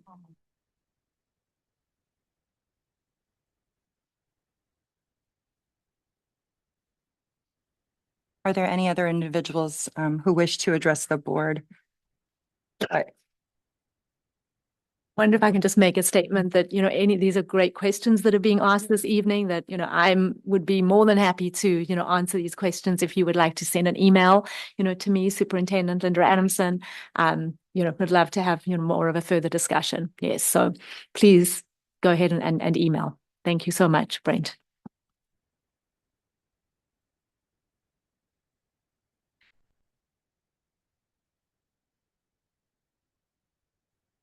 Are there any other individuals who would like to make a public comment? Okay, seeing none, I'll bring it back to the board for any discussion on this item. Okay, go ahead. Well, I mean, just like I graduated in 2000, and to see how quickly the change has happened in terms of public acceptance, it's amazing, and I'm very thankful for it. And I'm proud that our district recognizes all the strides past and the ones left to do. So. Thank you. Yeah, agreed. As to the progress and as to a lot of work to be done, I can say even within our district coming on, there was a time not too long ago when it was hard to even get a Pride Month resolution passed for the entirety of the month of June. So it is in a lot of ways symbolic, but it's a start, and it's what we do, and it flows, and it should flow down from us into the students, into the staff, into the community. The core values really come to mind when I think about our LGBTQ plus community: belonging, safety, prosperity. Like, these are the students and the staff that we ultimately should be caring about and being responsible for. So I think it's both joyous and, like we always say, pride started as a riot. So still lots of work to be done to create spaces where everyone can feel they belong. Anyone else? Oh, Dr. Adamson, do we have flags? Will they all be going up on June 1st? They will at the schools that are in session, Which is right? which Which is, sites? oh gosh, now you're checking with me. It's Robert Down and Pacific Grove High School, yes, and adult school as well, right? Because they're in session. Yes, those three, right? And district office, of course, absolutely, yes. For the entire month of June. Yes. And then just a reminder too, I'm also very proud that the city is partnering in this as well. So they actually have their Pride flag raising ceremony on Monday. I think it's June 2nd, and we will be there present as well, representing. So yes. There's more work to be done in terms of visibility. Maybe it's a facilities plan thing, getting things that are more colorful and rainbow on campus, like just visible signs of welcoming space. I don't know. We'll need a motion to approve the resolution, to adopt resolution number 1200 proclaiming June 2026 as LGBTQ plus Pride Month. Also move. Thank you, trustee Wax. I'll second. And a second from trustee Otmar. Roll call vote, please. President McNary, Aye. Clerk Shamas, Aye. Trustee Otmar, Aye. Trustee Wax, Aye. and Dr. Hazen. Aye. Thank you all. Motion carries unanimously. Item B on our action discussion agenda is the Measure D and A Citizen Bond Oversight Committee, Director of Maintenance, Operations, and Transportation, Mr. Anderson. Good evening, Board. Tonight we have before you, you have two applications for three vacant positions. Both these applicants filled the qualifications for two of the three positions. So we're asking tonight that you review the applications and seat two new members for our CBOC board. Thanks. We will first go to public comment on this agenda item, the Measure D and A Citizen Bond Oversight Committee. Anyone in the room, please come forward to the podium. Anyone online, raise your digital hand. Looks like we have one. Oh, we have one online. Michael Miller, you have the floor and 3 minutes. Thank you so much. You guys are great. I tried to chime in on the last topic, but whether it was an online glitch or what have you, I could not. Regarding the LGBTQ plus minus positive negative sign, I feel that most kids are just learning sexuality, and to promote something, an ideology that is not congruent with 2,000 years of history is really confusing. The most prominent flag that represents freedom is the American flag, not a rainbow flag, not a transgender flag. It's the American flag. In America, we enable people to think differently. It's freedom. To display a pride flag, which is one of the 7 deadly sins, I feel is confusing. And confusing children of any age below 18 is probably not promoting their mental development. I am fully opposed to promoting whatever agenda that is LGBT whatever. I'm fully promoting freedom to learn, teach, understand on their own. The American flag is the only flag to be displayed. A rainbow flag is a pride flag, which is one of the 7 deadly sins. I was unable to comment earlier for reasons I'm unaware of, and I apologize for the late response, but I keep getting blocked out of the meeting. And I appreciate your time. I appreciate your efforts. Thank you all very much. Thank you for your comments. Are there any other public comments on this agenda item? Okay, I will bring it back to the board for any discussion or questions on the proposed applicants for the Citizens Bond Oversight Committee. Clerk Shamas, yes. So we need one more person. We need technically, yeah, we'll need one more full committee, but we've only have 2 applicants. We have 3 vacancies. So, Oh, yeah. okay. I know somebody I'll promote. Please invite them. I will. Well, that took care of my question. Because I was going to ask if there were additional applicants, but Yeah. the answer is no. Well, we could use this as a commercial. Anybody listening, Yes. please apply. Perfect. Meets quarterly, Right often now, does we're the doing about CBOC 2 times a year. twice a year? Yeah. Okay. Perks, you get to be involved. But truly. Yes, truly. That's, public participation is beneficial to all. Okay, so with this, we will have 6 out of 7 Correct. seats filled for the time being, and always looking for additional. I mean, all of us can Yes. tap into Voices from every corner of our community. Thank you. Okay. Board, I'll look for a motion to approve the 2 new members. If there is nothing further on this item, I'm happy to make the motion to approve the 2 new members for the Citizens Bond Oversight Committee. Is there a second? Second. Thank you. Dr. Adamson, roll call vote, please. Really testing me tonight. President McNary, Yes. Clerk Shamas, Yes. Trustee Upmar. Yes. Trustee Wax, Yes. Dr. Hazen. Yeah. Perfect. Thank you so much, board. Thank you. And thank you for your work on this.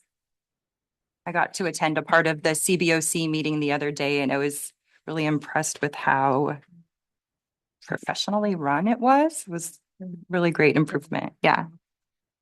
I walked into a public meeting in the middle of a public meeting, so that was great. Anyhow. Thank you to Assistant Superintendent Jorn.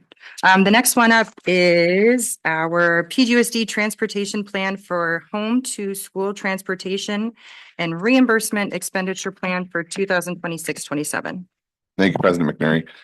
So our transportation services expenditure plan, you'll see is the attachment behind the cover page, and it's associated with our home to school transportation reimbursement funding.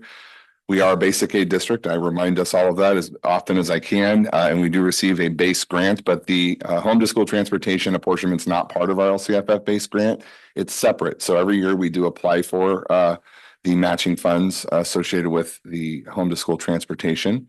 You will see on page, I'm sorry, let me pull it up. 793 of your packet is what we submit.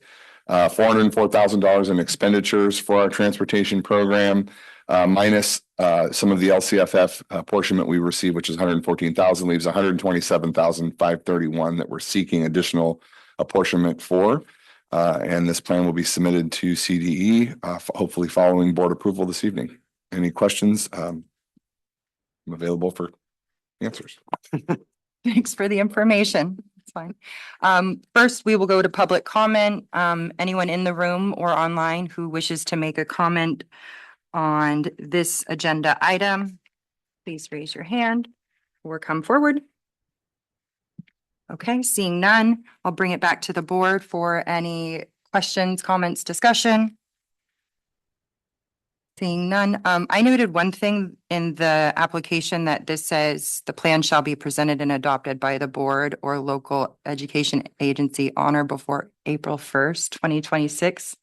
It's a typo. It's a typo. So we're on time? We're on time. That's a great typo. Thank you. Okay, so I don't need to say for next year, can we make sure? Awesome. Okay, that was my only question. Anyone else?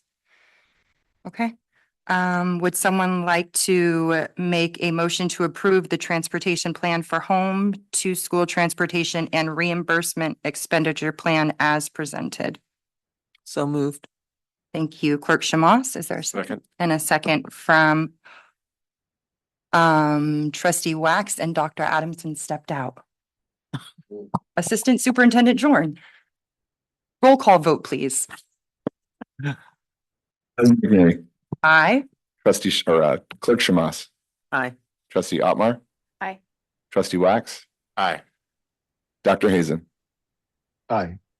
Okay, thank you. Motion carries. Item D on our action agenda is professional services candidates pool for on-call engineering services. This is you again, Assistant Superintendent Jorn. Thank you. Thank you very much, President McNary. I'm pulling the item up. Apologize for the delay. Okay, so this is page 794 in your packet is our cover page. The board already for Measure B program brought on a architect of record for the Measure B program. And oftentimes throughout the process of programming, there are design projects that do not require an architect of record. They simply require a civil engineer or a mechanical engineer or a structural engineer.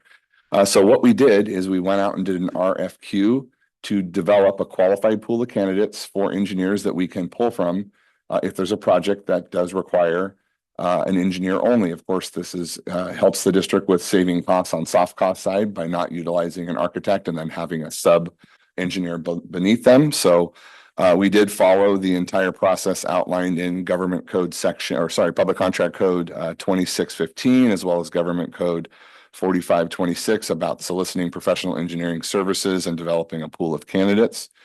The district issued the RFQ in April 9th with a statement of qualifications. We had a total of 7 firms submit SOQs with varying disciplines. A review of the SOQ was conducted by 5 individuals of the bond program, our program management team, one of which is in the room tonight, as well as Cody Carpino, who is not in the room tonight. And you'll see on page 796 is a breakdown of all of the respondents. We're asking the board to approve the pool of candidates tonight based on recommendations from staff. Thank you. Thank you for the presentation. We will go out to public comment on this agenda item, the professional services candidates pool for on-call engineering services. Okay, no one in the room, no one online. I'll bring it back to the board for discussion. Trustee Wax? So I think that's a great idea. When there is a job that these firms can be called on, how is it decided that who gets what? Yeah, that's a great question. So we'll solicit the scope of work from each one of the firms, similar to the way that we solicit low bid. I mean, ultimately, right? And you have a number of firms here with like single disciplines. Like right now, there's a civil engineer. Let's see, one civil engineer, Whitson Engineering. So if it's anything related to civil, we're going to go right to Whitson. If it's anything mechanical and plumbing, there's 3 different entities that we'll solicit. Also, oftentimes firms are really inundated with projects, especially the fact that we're not the only ones in the state that passed a local bond. In fact, there were more local bonds passed in 2024 than there has been in the past 12 years. So we may solicit one of those firms and they'll tell us, this is great, but can it wait a month? Right. So then we go to the next firm. I will mention that any one of the firms that we contract with, the contract's brought to the board for approval. Thanks. Anything else from board members? Okay. Clerk Schmoss? No? Oh, no, I was just going to make the motion. Yes. Go for it. I move that the district approve the professional services candidates pool for on-call engineering services. Okay, motion made by Clerk Schmoss. I'm happy to second the motion, and we will need a roll call vote. President McNary, Yes. Clerk Shamas, Yes. Trustee Otmar, Yes. Trustee Wax, Yes. and Dr. Hazen. Yes. Okay, motion carries unanimously. Motion carries 5-0. Working with the computer and paper is I need another arm. Okay, item E is resolution number 1199, educational protection account for 2026, 2027. Your item again, Assistant Superintendent Jorn. Thank you, President McNary.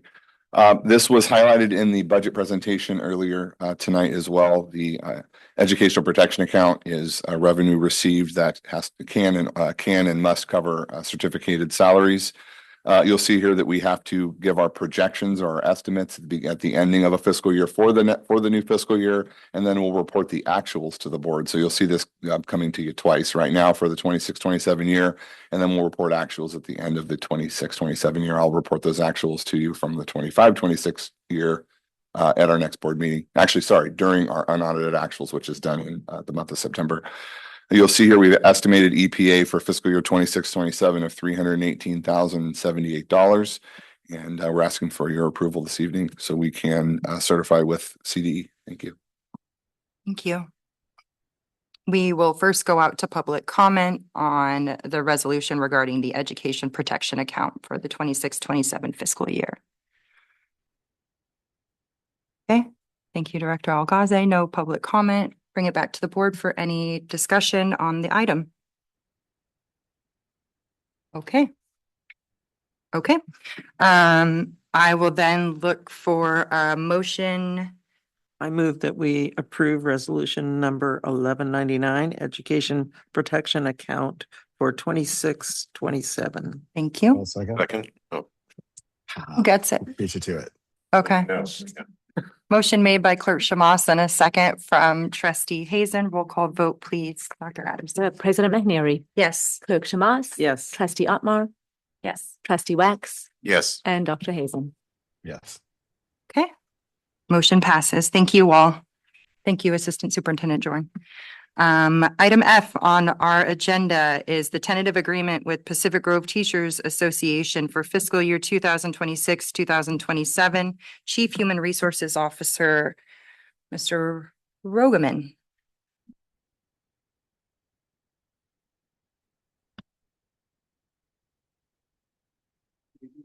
Trustees, we've already had the public hearing that explained kind of the process that we went through, and the documents that support this action item are in that public hearing as well. And so if there are any questions about the tentative agreement, I'm here to answer them at this time.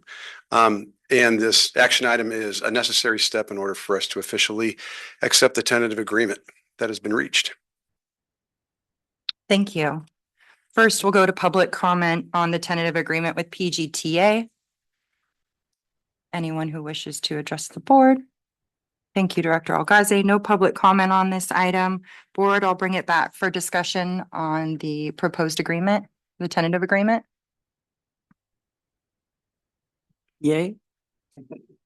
Agreed. Agreed. Yeah.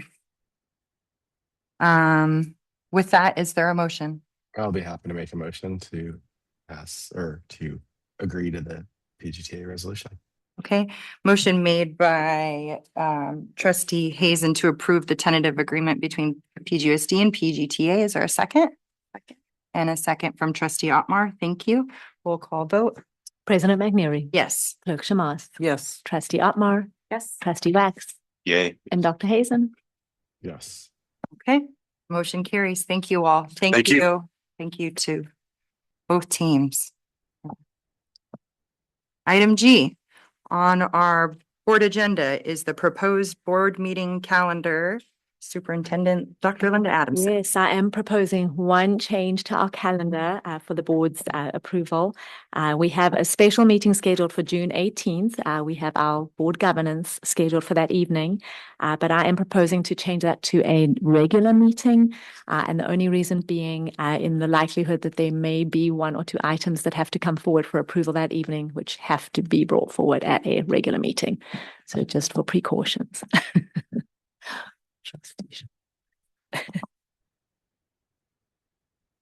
Thank you. One change and we'll go to public comment on the proposed board meeting calendar, making June 18th no longer a special meeting and now a regular meeting. Okay, any discussion from the board? Okay. I'll make a Seeing none, motion to I'll look approve for, the updated board calendar. right on. Thank you for the motion, trustee Hazen. Is there a second? A second. And a second from trustee Otmar. Roll call vote, please, Dr. Adamson. President McNary, Yes. Clerk Shamaz. Yes. Trustee Otmar. Yes. Trustee Wax Yes. and Dr. Hazen. Yes. Thank you. Do we want to take a quick 5-minute bio break before we get into our info items? So we will take a recess and return at about 8:47-ish. We are returning to open session. We're going to begin our information discussion portion of the agenda now. Item A is our parcel tax survey results presentation by Dale Scott. I believe this is your item, Assistant Superintendent Jorn. It is. Thank you so, oops. Thank you so much, President McNary and board.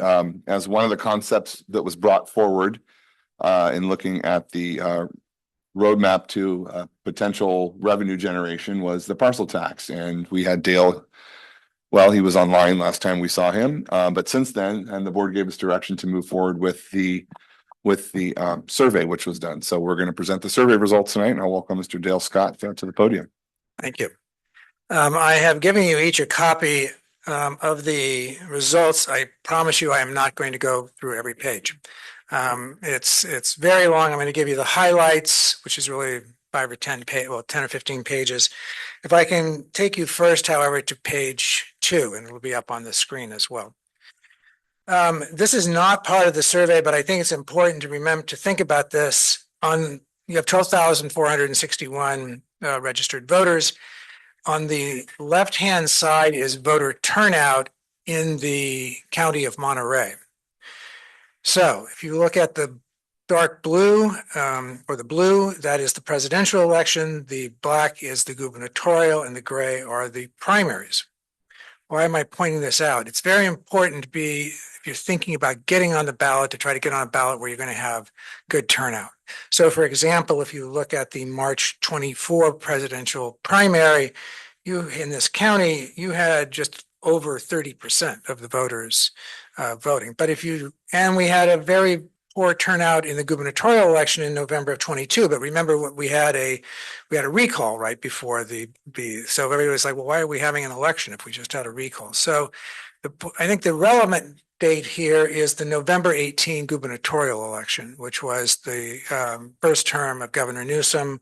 It was a empty seat.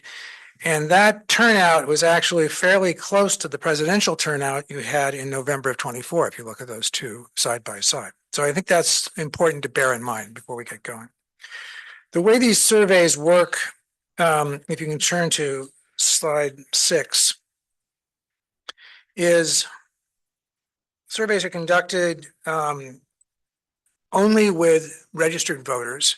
And the first question that is asked is, are you planning on voting in the gubernatorial election? And if the person says, no, I'm not, then they thank them. And people actually do say, no, I'm not planning on voting.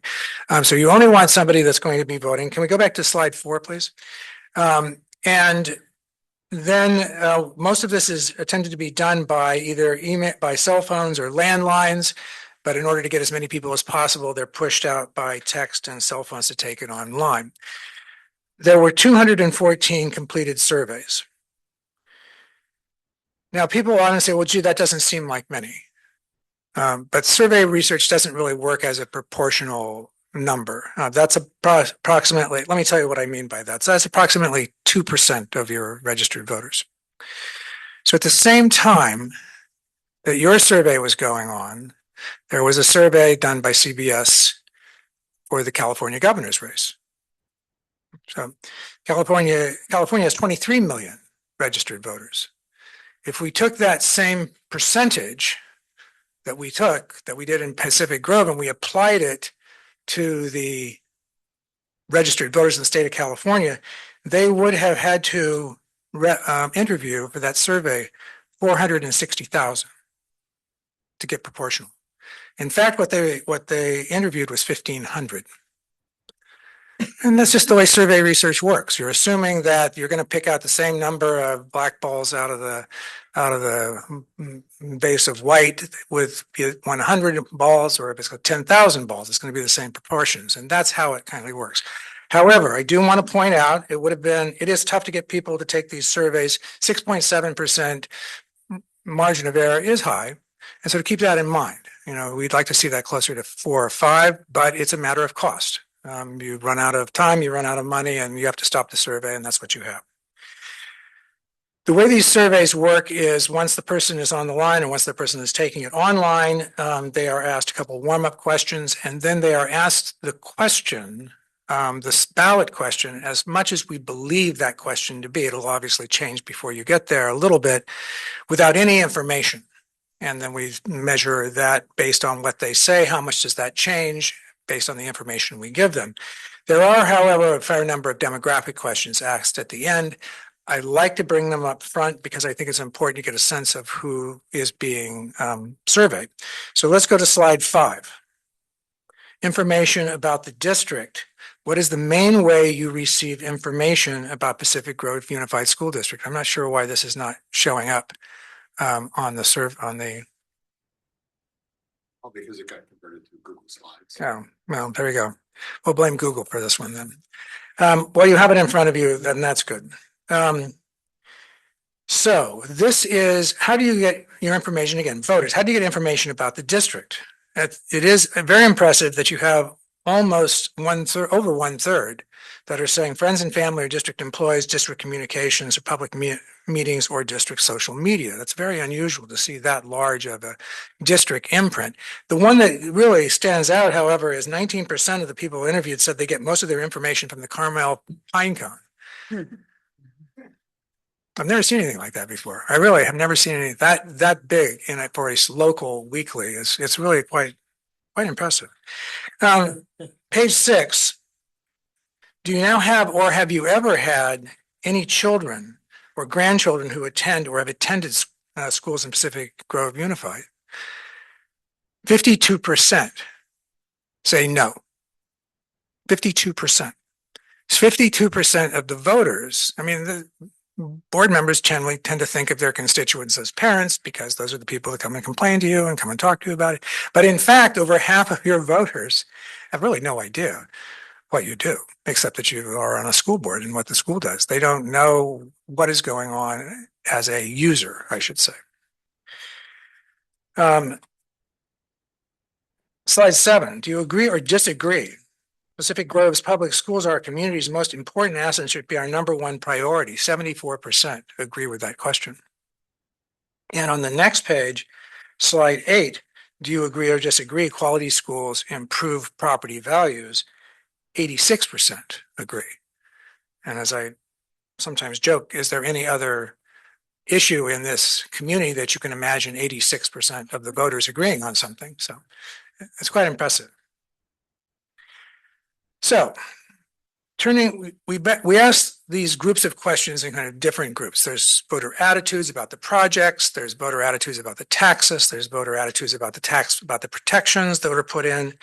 But as I said, when it starts out, we ask the voters, going to page 10, we read what we think that ballot language is going to be without any information, and then try to get a sense of them. Now, in this case, we did what is called a split sample. We asked half of the voters this question, but you can see right at the top as it starts out, it says, with funds that cannot be taken by the state or federal government and spent elsewhere.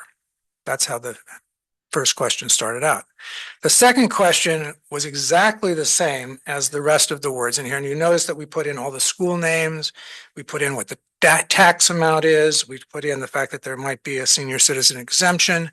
But what we changed between these two, and it's subtle, I'll grant you, is in the first we asked with funds that cannot be taken by the state or federal government and spent elsewhere. And in the second, we asked with funds that cannot be taken by the state or federal government officials and spent elsewhere. So 55% is required. Oh, I'm sorry. Let me back up. The question is asked, would you be in favor or not in favor of this? Would you vote yes or no on this measure? If the person says yes, they're obviously a yes. If they're not say no, they're obviously a no. If they say I don't know, they're asked again. Well, would you be leaning yes or would you be leaning no? And then we take the yes vote and the lean yes to determine what the answer is. Without the word officials, you are at roughly 64%. You need 55%. I'm sorry, you need 2/3 to win a parcel tax. And if you turn to page 11, with the word officials in, it jumps to 71%. We then turn to the various projects. If we can go to page 13. Specific projects. Now, the projects are given to the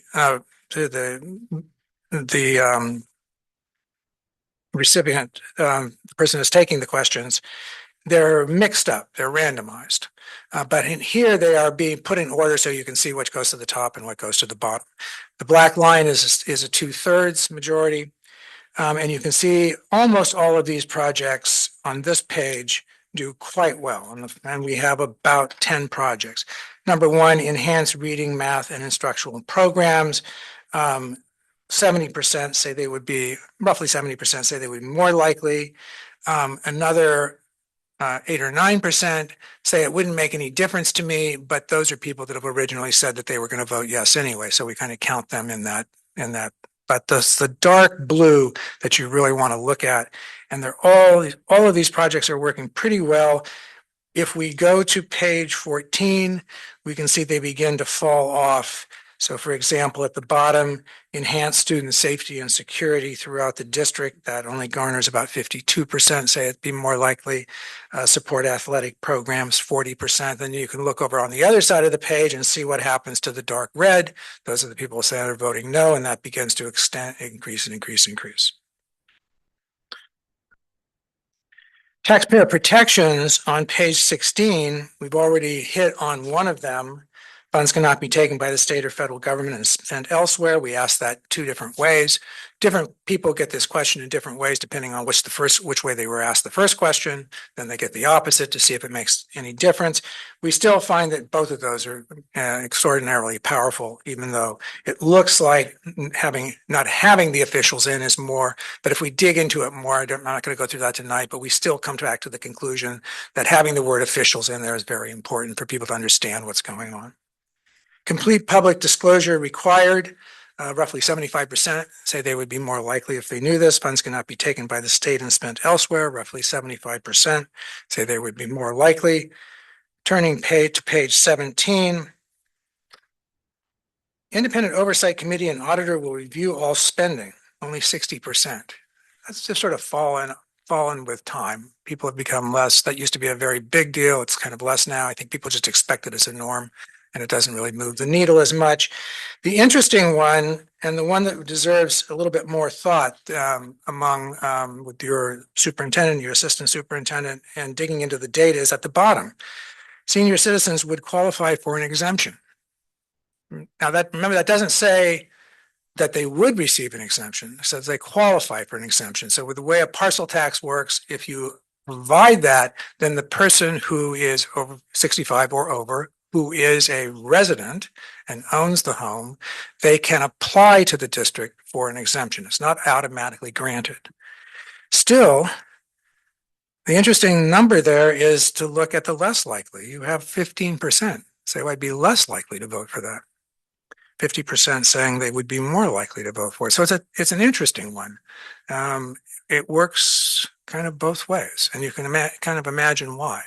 So it's something that we're going to have to dig into more carefully as we go into the fine lines as to whether, if you proceed, what that recommendation would be. Turning to page 19, again, these are randomized. This is the parcel tax rate sensitivity. I think this is really the question that is, the most negative question, you might say, because if nobody likes to pay taxes and they hear those numbers, they react to it. And you can see that. People say $65. only 37% say they would be more likely, but it's still roundly accepted by those that say they would still vote yes, besides that. But as we start climbing up to 65 or certainly over $100, it falls off pretty quickly. So I think there is sensitivity somewhere in that. Certainly less than $100 seems like the sweet spot on this. And then also with the parcel tax, turning to page 21, you can specify the term. Now, there's no requirement, by the way, that you specify the term. There are some parcel taxes that have been passed without a term. And so they're in perpetuity until the board pulls them or asks that they be halted.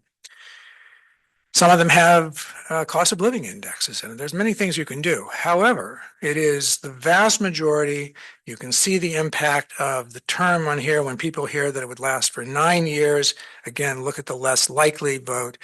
That's a big one. 5 years is typically the sweet spot, and it gives you a chance then to renew it in a 4-year period. So once all of this information is provided to the person, the respondent, we then go back and we ask them again. I'm on slide 23. We ask them again, now that you've heard this information, would you be voting yes or would you be voting no? The first one was for people that had the question without the word officials. They were at 64% yes before information, and that went up to 67% after information. Again, we need 2/3. I'm sorry, 67 needed to win. 2/3 needed to win. If you look, however, at the page 24 with, that went to 71% after information. With the word officials. It started out at 71, it stayed at 71. There was a little bit of movement in the no's and the don't knows, but by and large, that was pretty much the theme throughout it, that those voters continued with you till the end. There's a lot more data in here, but I'm going to stop here. I think that's the essence of it. This would require us to come back and to bring a resolution to you. It requires a simple board majority, unlike a bond election, to place it on the ballot. If you acted in that way, then it would be on the November ballot. And of course, there's all sorts of information that has to be put together, including ballot language and then arguments, et cetera, et cetera. But the first step here is to review these survey results and decide as a board whether you want us to take that next step on your behalf and bring a resolution back for action.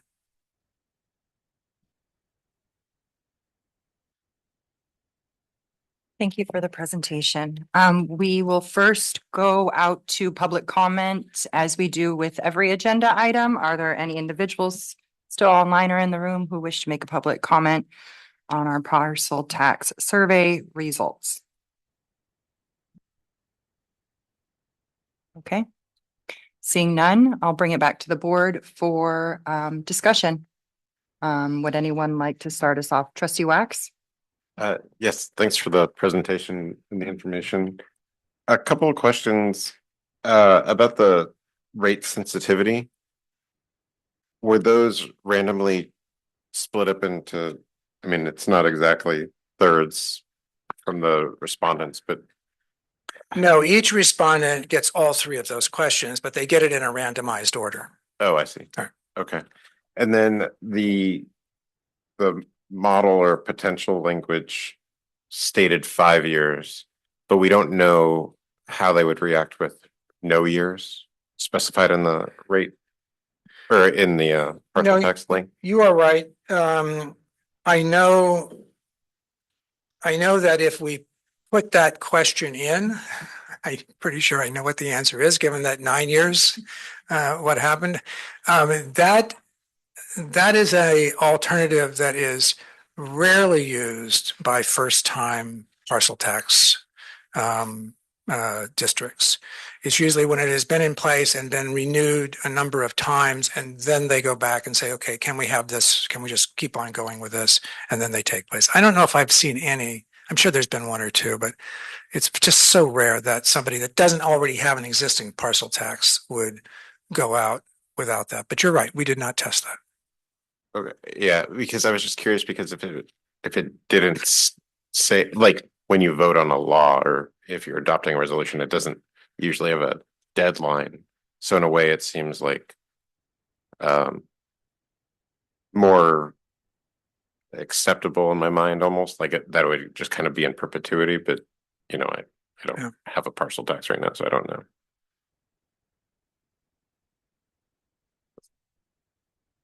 Oh, actually, I did have one more question. You said with the exemption, I actually have two more. With the exemption, the district would decide, we would administer it. So who would?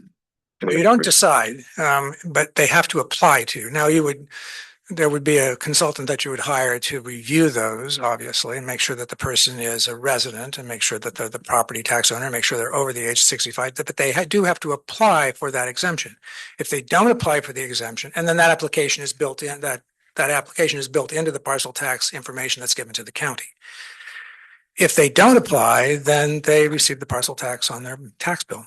So it is a affirmative action on the part of the 65 or older voter. Gotcha. And then if the parcel tax were to pass, that's a tongue twister. Would we always have to hire like an outside someone to kind of oversee some administration of it? Typically, you don't have to. It depends on how complicated it is. If you don't have a senior exemption, that makes it much simpler. And then there's really nothing coming in for you to administer. The county doesn't do that type of work. So if you're going to make it more complicated, there are other exemptions you can offer as well. They're very limited. But the more complicated you make it, the more you have to have somebody to help you with it. So it is very typical that you have somebody doing something with that parcel tax to make sure it gets on the rolls every year. And is there like a rough estimate of how much It depends. It depends on the complexity, but it's not a lot. Okay. Yeah.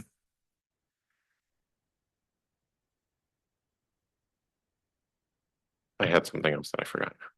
Okay, we can come back to Yeah. you. Mhm. I just Sure, go ahead. Oh, sorry. No, So I found it. Thank you for the presentation. This is informative and well put together, and easy to understand. I was surprised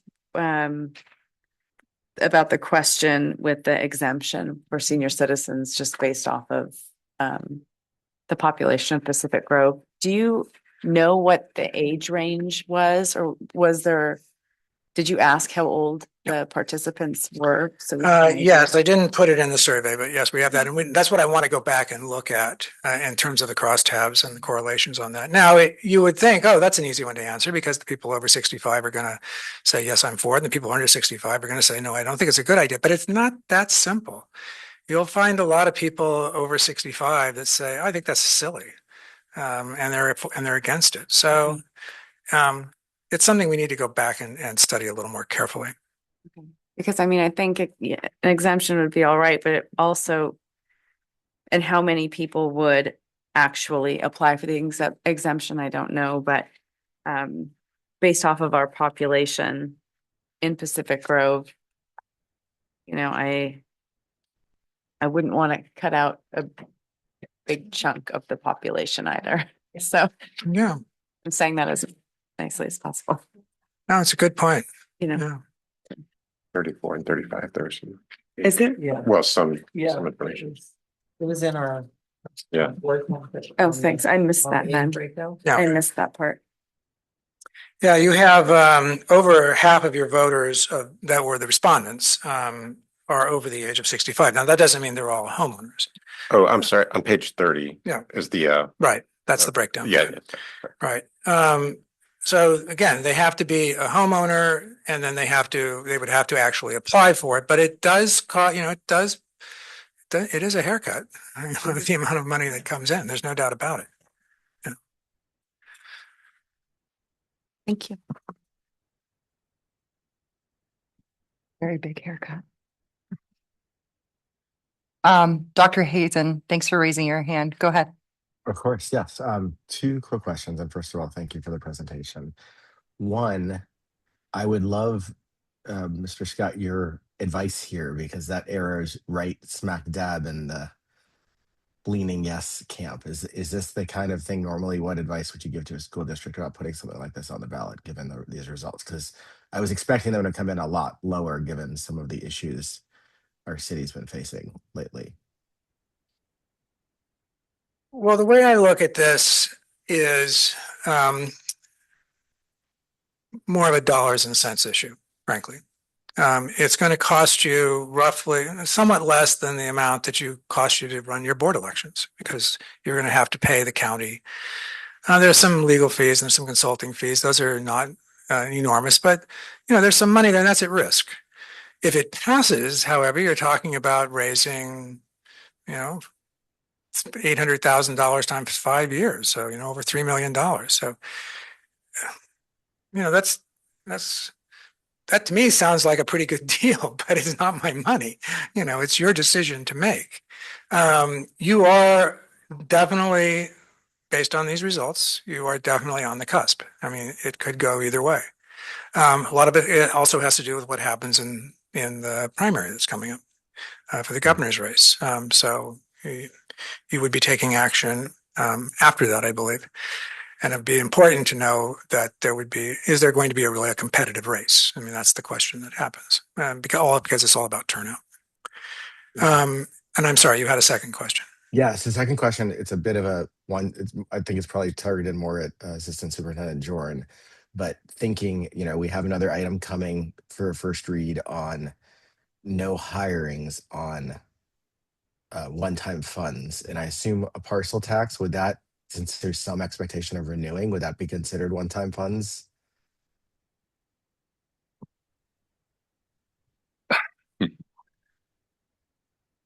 So whether I consider it one-time funds or not, I think isn't the question.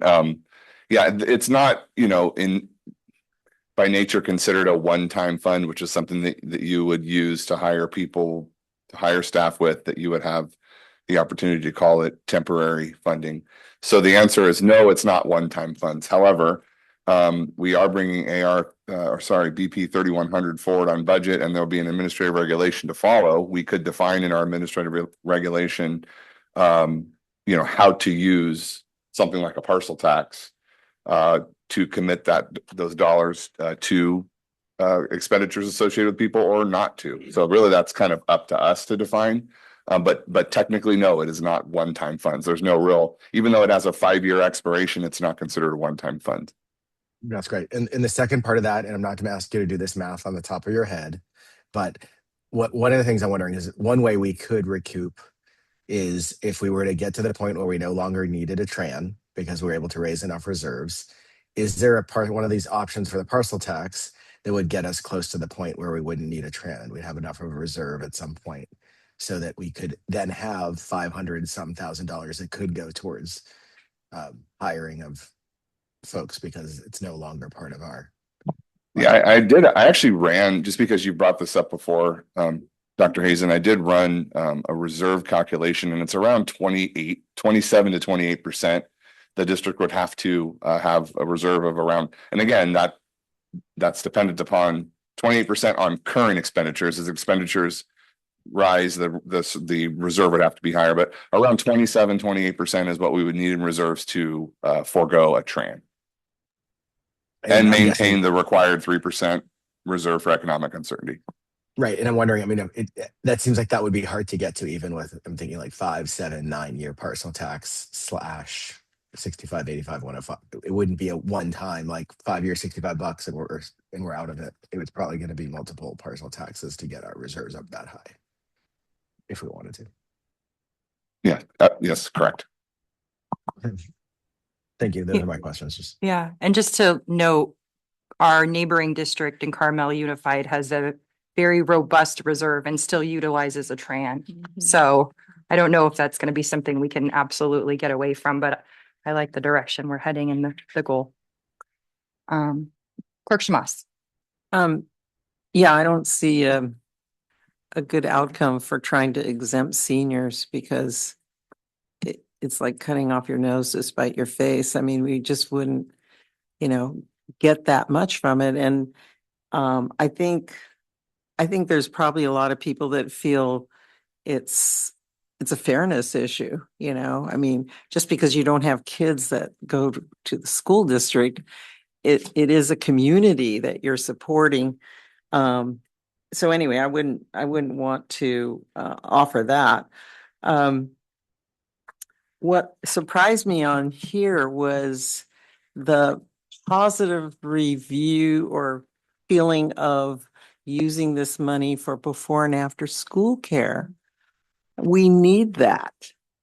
And it's so refreshing to see that people, without maybe knowing that we need it, but are positively inclined to vote for something that would solve that. So I really, I think that's a good sign for us because we can absolutely say that's a need. It's not something that we need to be vague about, so I like that. And I don't know, I mean, should we not go for 85? Should we try to be between 65 and 85? 75? Yeah, it's somewhere in there. I mean, it's you're getting in your gut at that point. There's a number that's below 100. Yeah. And it's above 65. Okay. Okay. Thank you. And that's kind of where you feel a comfort level, frankly. Yeah. Okay. Go ahead, trustee Wax. I know with the latest bond, the district put out or held information sessions and put out material that would all be legal to do for parcel tax too. Same rules. Okay.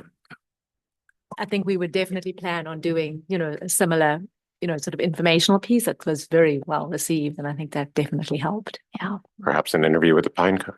Well, there you go. Yeah. Indeed. Well, it was actually Dale Scott who said we should then take out a paid advertisement with the pine cone. So I thought that was kind of brilliant. Yep. Yeah, reach the 52% of our community who aren't attached to our schools. But I think that communications kind of marketing plan, Restricted by how much, what we can advocate for? You would not be advocating. Yeah. You would be producing pieces that provide information on what the cost is, what the projects would be for, what the tax rate would be, et cetera, et cetera. information about what's being proposed, so it's clear and accurate and digestible and reaches people, hopefully. It's a really good point about the fairness and the senior exemption. I guess I hadn't thought of it as, well, not community, but just, I hadn't thought of it that way.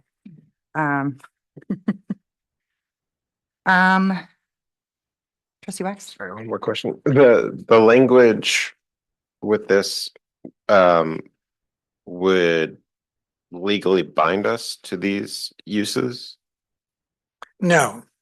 Within the resolution itself, there will be a project list that's much more expansive.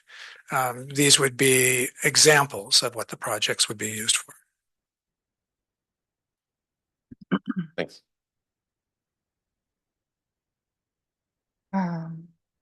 Board, if there's no further discussion, this is an information item.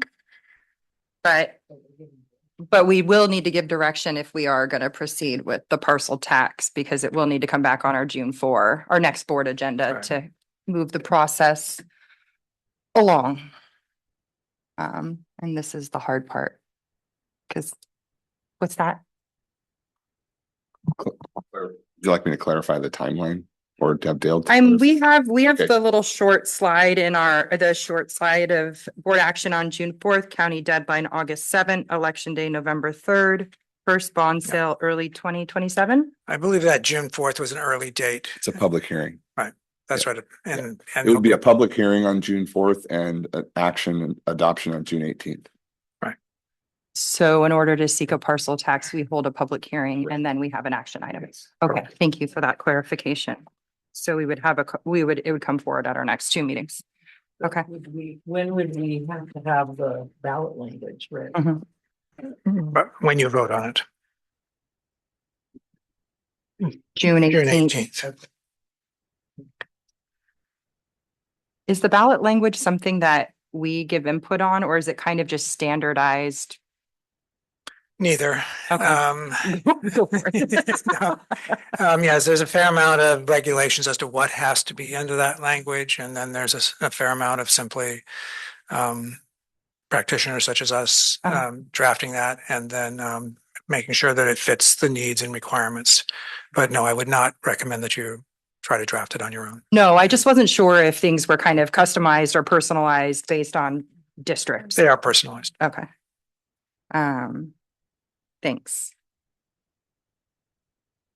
Anyone want to give the direction? Well, we have direction to give whether we're going to proceed with the next step or not. I see 2 thumbs up from Clerk Shamas, 2 thumbs up from Trustee Wax, a thumb up from Trustee Otmar.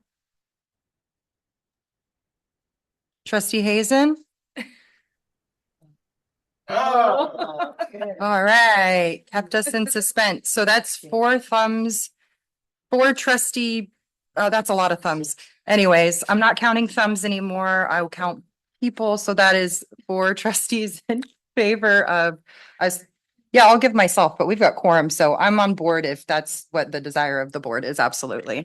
To bring this back to pursue the parcel tax. Thank you very much. Thank you for staying so late this evening and for answering all the questions. Okay, thank you all for the discussion. Item B on our info discussion agenda is Measure B schedule and quick start summer project update. Assistant Soup Jorn.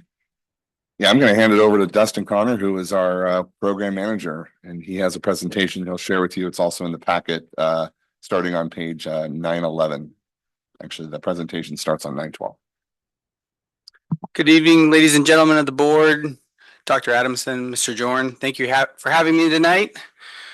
I'm here to give a bond update on Measure D bond and Measure B bond, and show you where we're at with next slide with our progress to date on the master project list that we went through last time, and our progress on the master schedule. Spend a lot of time on that, and then update on the quick start projects that we have going on. A lot of them starting in June here.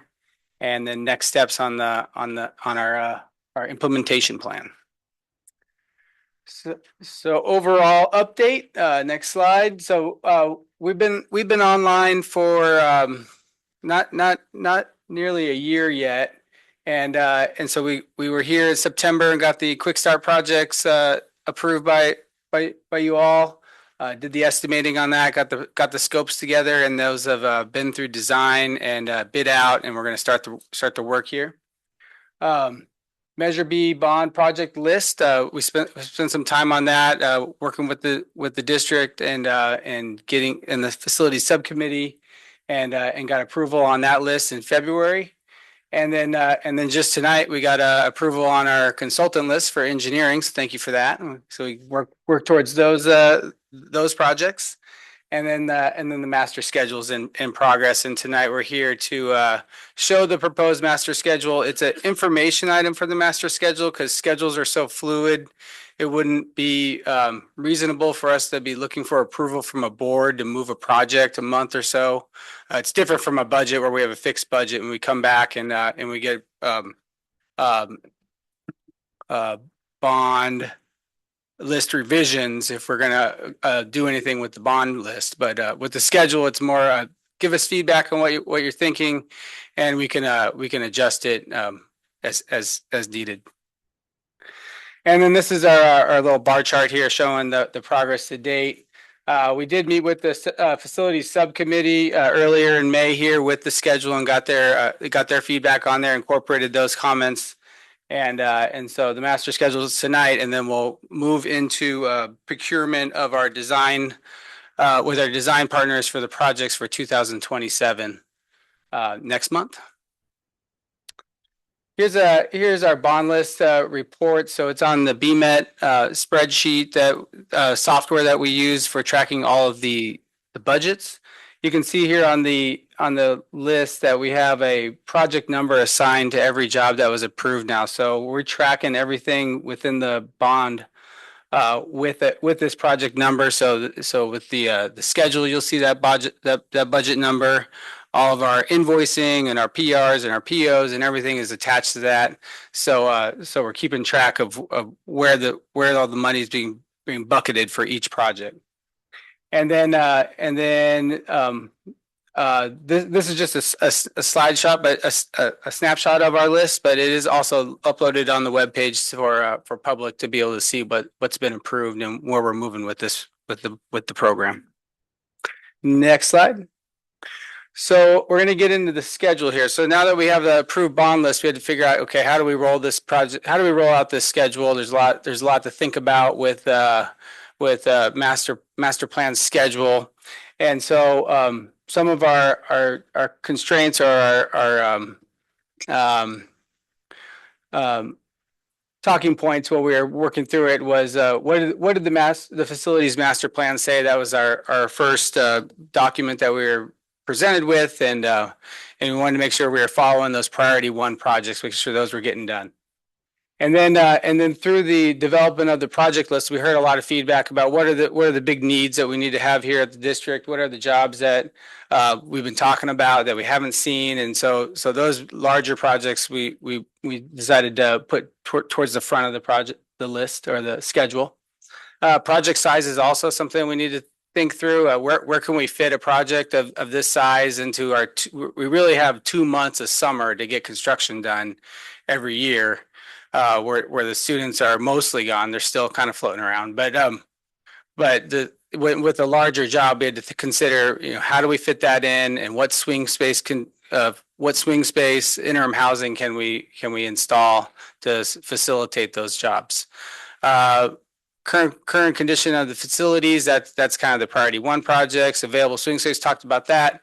And then district operations, logistics, how do we work around ongoing program for the district while we do the projects, and then our cash flow. And we use AKG and Dale Scott for our cash flow and bond sales. And then over there on the right-hand side, if you go back to the other slide, we did after we developed our schedule, our first pass, we met with facilities department, district leadership, and then each campus individually to go through the schedule, make sure there was feedback, any adjustments we needed to make. Got a good consensus, and then we went to the facilities committee earlier this month. So this is this slide and the next slide is the master schedule, and the way that we read this is you have the campus up here, so Forest Grove's up here. Project number, the same one that we use from our BMET list. This is the start date, finish date, the duration of the project. I also put the costs in here. This helps with our cash flow analysis. And then over here on the Gantt chart is the actual bars on when the construction is going to happen. And you can see up top we have 2027, 2028, 29, the years, and then this little blue line is depicting school in session. It's not to scale, so it's very symmetrical, where we all know that the school year would take up most of this graph. So it just condensed it so we could follow along. So what I did is for this presentation, I broke out each campus so we could go through one slide at a time and kind of go through what the plan is for each campus. You want to go to the first one? The first one's going to be Forest Grove. If we click over. So for Forest Grove, this so the green projects in here is a winter job. Purple down here are summer projects. Orange are throughout the school year, and then blue is ongoing. So I tried to color coordinate them so we could keep track. So first job in Forest Grove is going to be window replacement repair. That'll happen this winter. And then next summer, keep in mind, this is all Measure B work. So we're not talking about the Measure D projects that are the quick start jobs. I'll talk about those next after this. So this is all Measure B. So next summer, we'll start spending the Measure B money on at Forest Grove on electrical upgrades. So the main switchgear over on Building B, the new playground on levels 2 and 3, kind of continuation of the summer work we're doing this year. And then site improvements and infrastructure, which is mainly the water line that continues to be a problem for that campus. 2028 summer, we're going to tackle the multi-purpose room and start doing the modernization of the classrooms. I broke that into 2 phases just so we could tackle all the classrooms in a reasonable time. So phase 1 will be summer of 28, and then phase 2 will be summer of 29. Should I stop for questions at each campus or roll through and go to the end? I have questions at the end. I think we can do questions at the end. Okay. Yeah. Speed things up. Okay. No, Yeah. but thank you for asking. Very good. All right. Next campus is Robert Down. So this winter, want to take care of the security vestibule out by on the east end of campus. There's a little ADA ramp that goes up to a gate and fence. We want to add a buzzer and a camera out there so they can have a second entrance that's ADA accessible. Also want to tackle the sewer lines that are under the building, replace those old cast lines so the sewer problems are taken care of inside the main building.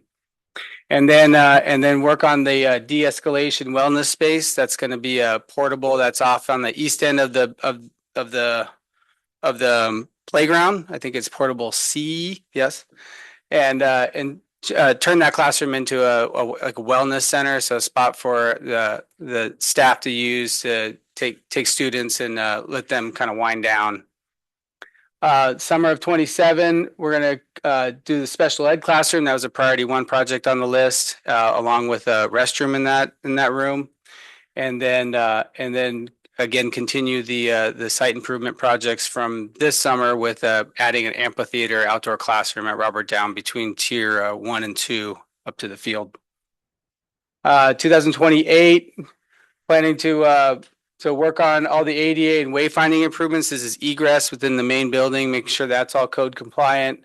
Also the door and panic hardware upgrades. Right now, we're going to recommend to the district that we hire a CAST survey and just get all the findings on what we need to do for ADA and egress. CAST is like a specialty consultant that will survey all the campuses and give us feedback on where we can make sure where are blind spots on that front. So we'll get that, and then we'll tackle this this project in 2028.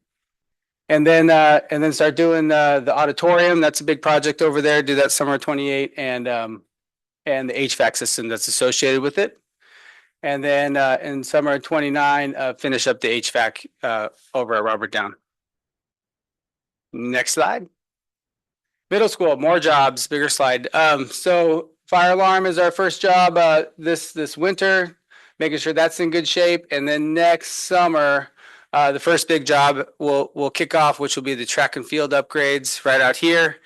New synthetic field and rubberized track. We're actually talking to designers right now, getting proposals. So we'll start the design effort soon. And that job is also a school year job. So the first orange job. So we have a plan with the middle school principal and Mr. Jorn and Mr. Anderson to do some busing of the students when school starts in the fall over to the high school and use that facility for PE because the track won't be available until the winter of that year. HVAC, these will be all the units that you see when you drive down Forest on top of the roof, get those replaced, and then also finish up the roofing replacement and add a safety upgrade of the entry vestibule. So there's a little room off the front door of the middle school. It's a storage room. We're going to turn it into a window so folks can check in when they get to the front of the middle school, and we're not buzzing people up the stairs without kind of checking them out. Next, we're going to work on some, this again is the ADA wayfinding improvements. So this will be the CAST survey. The findings here, we'll pick that up during that winter time. And then summer of 28, work on some exterior work out there. So, oh, actually, sorry, another big job for school year projects. So summer of 28, we will start the kitchen expansion. So right now there's one queuing line to get everybody through. For lunchtime, we're going to expand that so there'll be more capacity and get folks through faster. That will go through the summer and then dip into the fall. There's a service window in the gym, so we'll just utilize that while we're finishing up that project. With that, we'll also be starting that summer exterior lighting, working on exterior infrastructure upgrades, sewer lines, water lines. The landscape improvements we talked about will happen that year. Asphalt of the parking lots, and then any interior plumbing upgrades as well. So that's a big site work summer over the middle school. Summer of 29 will be campus-wide modernizations, phase 1, and then we'll roll right from that into a shop building renovation. Once again, another longer project that will extend through a full 2 semesters. We plan to bring out portables and put them on the staff parking lot over there for instruction to happen in those portables while we do the reno. And then when that the tail end of that project, we'll finish up the modernization phase 2 and all the interior corridor upgrades. Moving on to the high school. Okay, grab water. So for high school, phase 2 of the ADA and fencing project. So this is actually a quick start job that we did the design for, and then we're using the Measure B funding to do the work. That starts in the fall. So that's a ADA ramp down to the baseball field, some security fencing on the backside of the campus, and then a new service road on the top of the site. So that's this one right here. That's going to happen during the school year, but we feel like that's peripheral work around the main core of the campus, so we can achieve that. This winter, work on some HVAC upgrades, boilers that need to be repaired, and some air handler units, and then get into those locker rooms and get those addressed. Next summer would be electrical system upgrades also at the gym and K&L wing, and then wrap up all the exterior painting and roofing that's been going on for the last several years. That would be the end of all the building envelope upgrades. And then this is the other half of the Forest Grove water saga. So the water line goes through the high school to Forest Grove. So we'll replace this long stretch of pipe that comes from Sunset all the way to the 3rd level where the baseball fields are at Forest Grove. Summer of 20, I think that says 9. We'll do a HVAC modernization phase 2, and then we'll start in on the classroom upgrades. Summer 28. So this site's got more classrooms than the other one. So we have 3 phases of classroom upgrades. They're just spread out over the 28, 29, and 30. Also want to take care of do the library plaza improvements. So behind the library, there's some retaining walls. We're going to remove those, open that up to the main hall there, just tie in that whole space. And I'm thinking we'll hire one contractor that can start that work and then roll into some of the landscaping out in the front and then the marquee sign. And then these ongoing jobs at the bottom here, window and door replacement. This is survey work and replace as needed. I didn't target it. I just put it as a line item for when we can get to it. And then the CTE improvements project. This is grant funded, matching funded project where we set aside money. So if there's a piece of equipment or there's a grant that one of the CTE programs gets, we can work with them with the funding to install that equipment or do the upgrade. And so that the funding is pending when we'd actually schedule that work.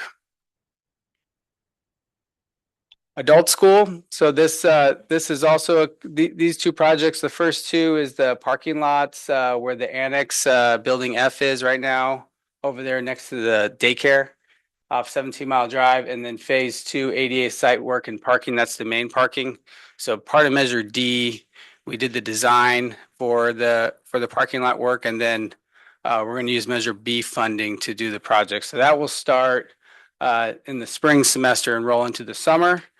And then there's a long break until summer of or fall of 2029, and we'll do the main building that's off of Lighthouse. We're going to renovate that whole building. So that's swing space.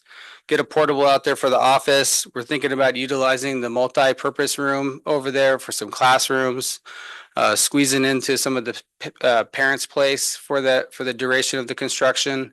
And then we think we know there's some available classrooms over at the community high location that we can utilize for some classes as well. Try to minimize the amount of portables we buy because it's just, we pay for them and then take them away. And so utilizing existing space is the strategy for swing space. David Avenue Charter School, this summer, summer of 27, really dive into the ADA path of travel improvements. This was actually a quick start job that we considered doing this summer, but budget didn't allow for it. So jump on that next summer. That includes the main artery that goes down the campus. Right now it's super steep, weird transitions, and there's some covered walkways that could use some help, and a fire alarm that we're going to install over there or upgrade. So that's next summer, summer of 28. Do the HVAC over there, and then starting in looks like the winter of 29, move the community high over into those available spaces that are within that building. Update their 2 rooms or 3 rooms, and then do the physical education improvements in the back. This actually corresponds with the adult school chart that you saw before. So if you click one more slide over, we'll see the whole schedule. So this is what it looks like all on one sheet. And you can see right down here that we're gonna use the swing space for community high, move them back into their new space, and then we'll move adult school into there. So that is the schedule in a nutshell. Do you want to go back to that slide and do questions on schedule before I get into quick start? Are there any Scopes? questions on the master schedule and the site projects as they're presented? This is an information item, so. But we're looking for feedback. But we're looking for Yeah, feedback and we're looking for feedback. And we're looking, there we go. I can just say personally, I'm really glad to see that the ADA improvements are being prioritized and that we're getting the walkways on all of our campuses to be, or just our campuses in general, to be more accessible for people. And that I see like with the middle school, the safety vestibule, like we're prioritizing those investments first. So I appreciate seeing that. Can the public or like access the project list or the information? Is there any way somebody could find out where we're at and what we're doing? Like, is this information anywhere available? Or is this something that's kind of contained here? I say because what I recall is hearing something at CBOC the other day about it being a living document, and we are able to go in and see progress on projects. Is this similar? Is this something different? Well, the project list itself is posted on the webpage right now. Yeah. And once we get consensus on the schedule, I'll provide monthly schedule updates. Okay. And the schedule it's not showing right now because it's out of the view, but Uh-huh. once we get into the time frame, there'll be a line that will show where we're at and the date stamp line, and then you Okay. kind of see, what's ongoing, what's coming, what's already done. Yeah. And that'll be a monthly update. Okay. So we can work with Lewis and his team on making sure that gets updated on the webpage. That'd be really helpful because I Yeah. think when we get questions from the community about what's going on or what's up or is Yeah. anybody paying attention to this or I have a thing, Yeah. it'd be really great to be able to speak to it with a little bit more information and know what we're doing. Yeah. Thanks. Mhm. I should have, before I jumped in, gone to public comment on this item. Okay. I have totally skipped on public comment this evening. Are there any public comments on the Measure B schedule so far? I think we'll take public comment again after we get through our quick start summer projects, just to Okay. be thorough. Very few of us left in the room. Board, any questions, comments? I'd like to continue to hear the presentation, but just being mindful of time. So if we could move forward, that would be excellent.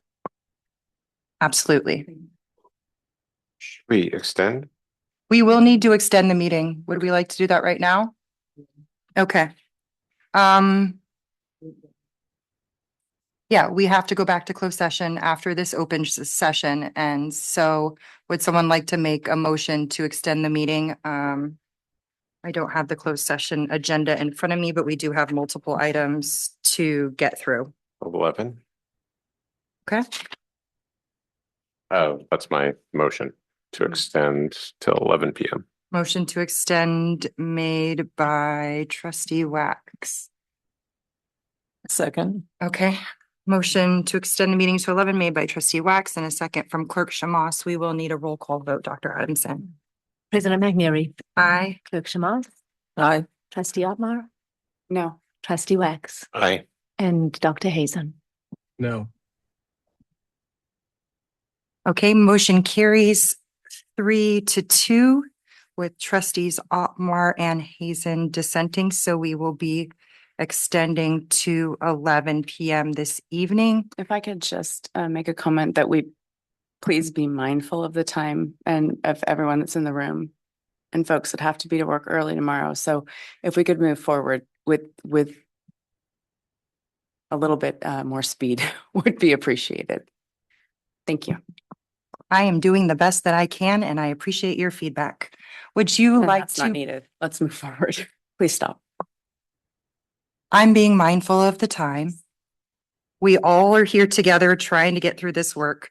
So I would appreciate a tiny bit of grace around the fact that I'm trying to run a meeting and I am mindful of the time, and it's also our business takes time. So I appreciate your input and I will consider it moving forward. And also I want to be able to run my meeting. Please continue. Yes. Okay, next slide. So quick start jobs, real fast here. This is the list that was approved in September. And I put the construction period column here so you can follow along on what we're doing this summer and then what jobs are going to continue into next year, into the fall. Next slide. Quick update on our project. So this project is at Forest Grove. It's the site work on the lower level. New entryway right here. New walkway, or not walkway, picnic table area right here. And then this is the key feature, which is the amphitheater that we're installing between levels 2 and 3. Next summer or 1 and 2. Next summer we'll do 2 and 3 to finish out that site. Avila Construction is a contractor who's a local builder that we've worked with in the past, and glad they got the job. Over at Robert Down, I think we've all seen this as well. This is a new site work over here with some seawalls and tiering this space, so it'll be more level. Next summer we'll do the amphitheater in this portion, and to match Forest Grove. And MPE is the builder who's also a good local contractor. They're all over it these days. We've had like 4 meetings out there to make sure we're ready for June 1st. And then this is the work that we're going to start in the fall over at the high school, the ADA ramp down to the baseball field, the gates on the back side of the site, and then the new service road up at the top. And we'll put that out to bid this summer and get a contractor on board for the fall semester. And then over at Robert Down again, put a new HVAC system in the library. So new units up in the attic that will serve the library space and improve the comfort there. And then last slide, this is the adult school parking lot improvements that we'll take on next spring. Just submitted the plans to DSA. We'll actually do this. We'll have to demo this building during the winter. We'll do this first to create more parking, and then we'll close this lot down and get it done during the late spring into the summer. And next steps. So we'll start working on, like I said, the design proposals for the summer for the projects in 2027. get our cash flow and our financial plan. I think we're in good shape. We just sold a good chunk of bonds that will be available in July. And then continue the design coordination with everybody here and the campuses, and then look for a successful summer with the quick start jobs. Thank you. I'll go out to public comment on the second part of the presentation, the Quick Start Summer Project update. It was quick too. The quick update. A lot of stuff in there. I wish we had time to cover. Okay, seeing none, I'll bring it back to the board for any discussion on the Quick Start Summer Projects list as presented. I don't have any comments besides shout out to the subcommittee for meeting. I saw this information before, but all look good. So thanks. Yep.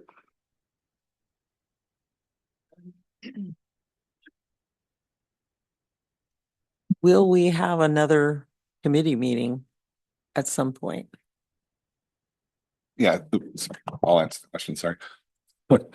Yeah, we plan to have meetings as we progress through the design process as well, right? So many of these projects, I mean, big signature projects, for example, the middle school track, right? Okay. As we progress through the design, we will be engaged with the facilities committee and then engage with the board thereafter. So that's, I can't tell you how many meetings we'll have, Yeah, but certainly that's the process.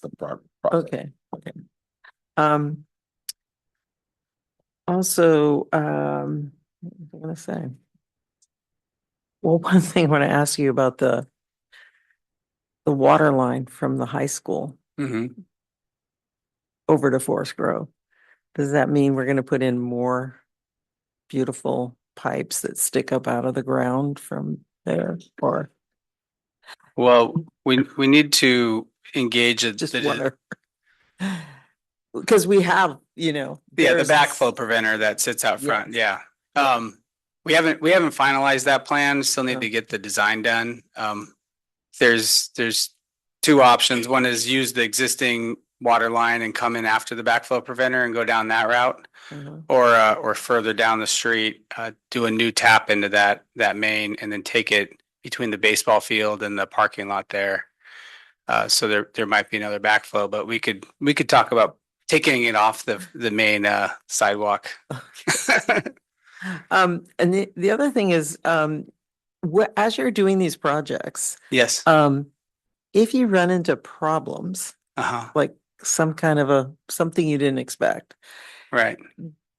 Do you need to come back to us to adjust anything, or can you just go ahead and make the adjustments, let us know afterwards? Or Yeah, the latter. So Okay. So they're so tight in time frame that we need to make decisions and keep people going so school's open. The budgets are built with contingencies. So when we get bids, we still have another line item for contingency. So we'll come back to the board if we're bumping up against the top of the budget and need to do a bond list revision and get more funding and why and all that. Or if we're changing the scope dramatically, we'll be back. But if it's business as usual, we're just going to keep moving. Thank you. Oh, one other thing. Go for it. Really appreciate the signboards. Yeah. Oh, yeah. Thank you. That's so important. That was all Josh. He asked for those. Yeah. It's great.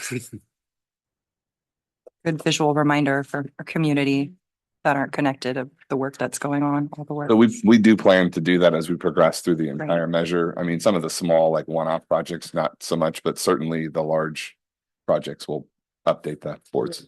Okay.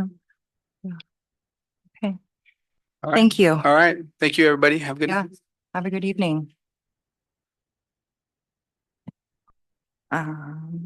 Item C on our information discussion agenda is the CSBA board policy update for February 2026, first reading.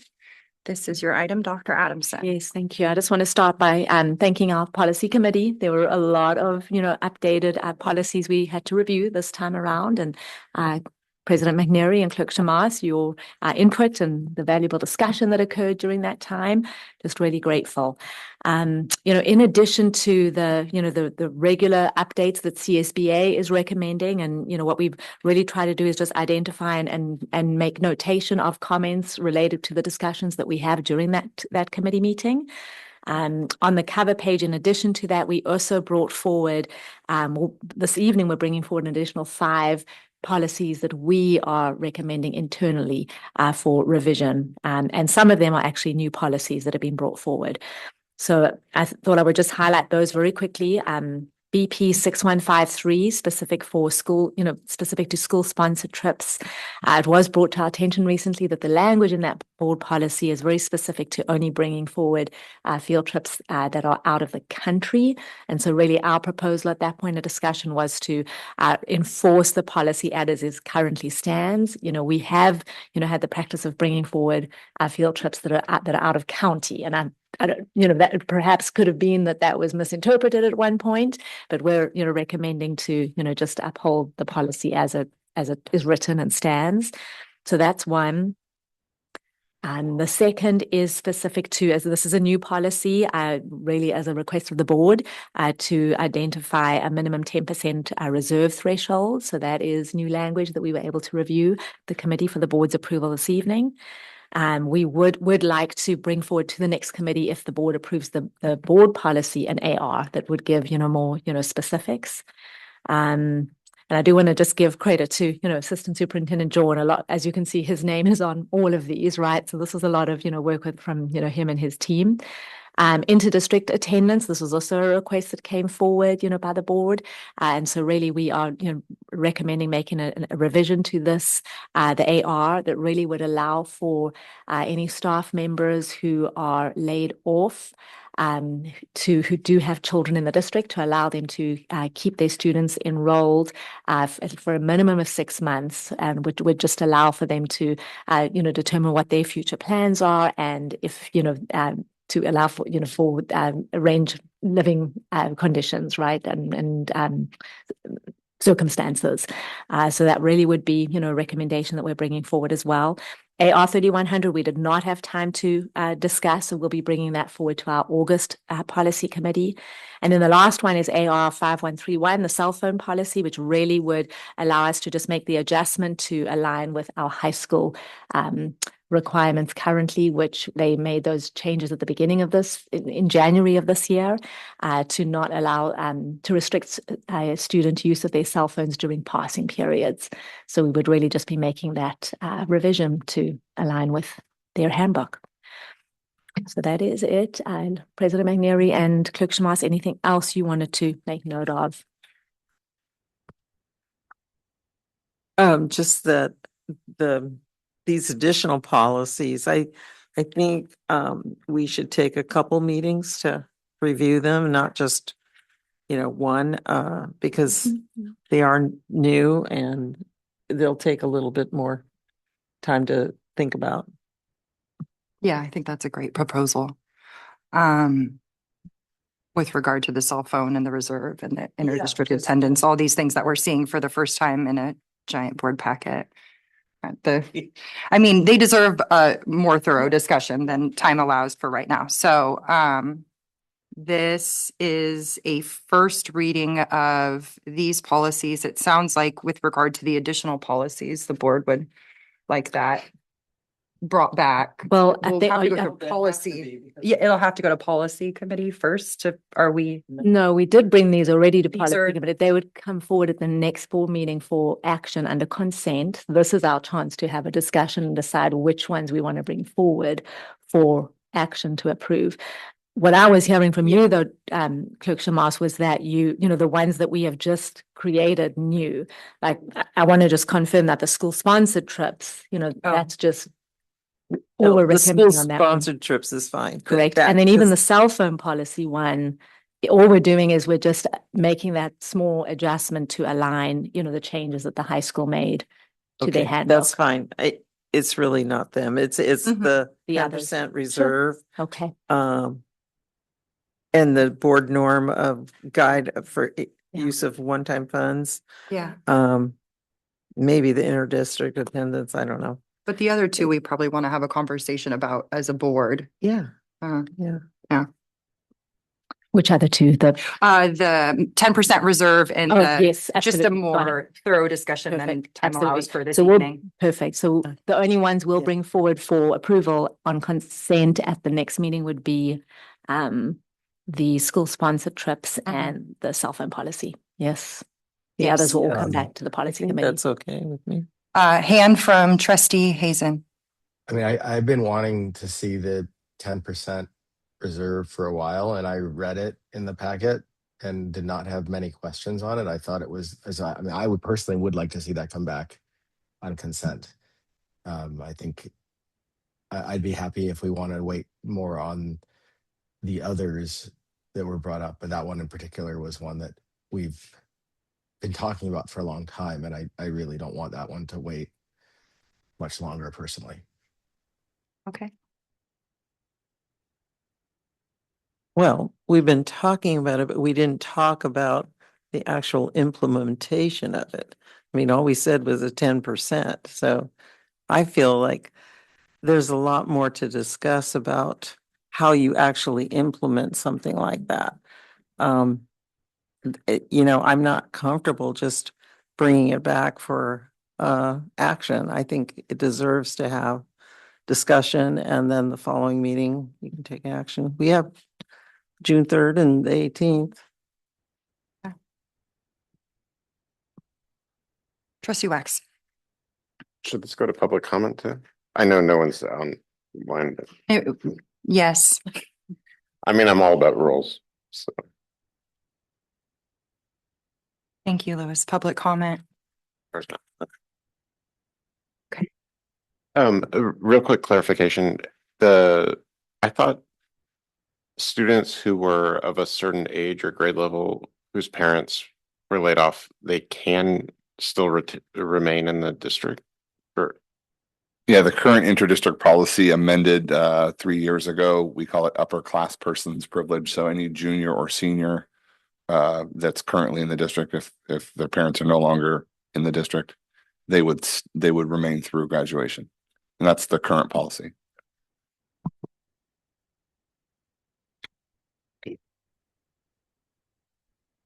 We have a proposal for direction to bring back all but those two specific policies for action. Oh, we have a proposal to bring back this batch of policies with the exception of the reserve and the board norm guide use for one-time funds.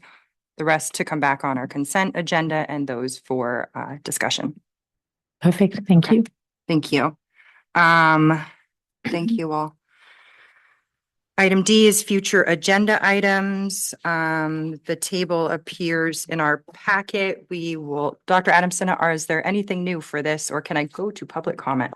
You may go to public comment. Okay, I'll go to public comment on future agenda items. Thank you, Director Algaze. Board, any future agenda items to add this evening? Okay. Seeing none, we don't have any additional direction to give. We will be now returning to closed session and we'll return to give the report out before 11 p.m. Thank you all. Good night. Okay, we are now returning from our second closed session of the evening. I'm going to report the action taken in closed session. With regard to item A, negotiations, collective bargaining session planning and preparation with the CSEA for 2025-26. Information was received and direction was given. With regard to item B, public employee discipline dismissal release leave complaint. Information was received. With regard to item C, conference with legal counsel regarding existent litigation. We did not take up that item and will do so at a future meeting. I think with that, we can adjourn. Our next regular board meeting will be on June 4, 2026. It is 10:50 early. Good night.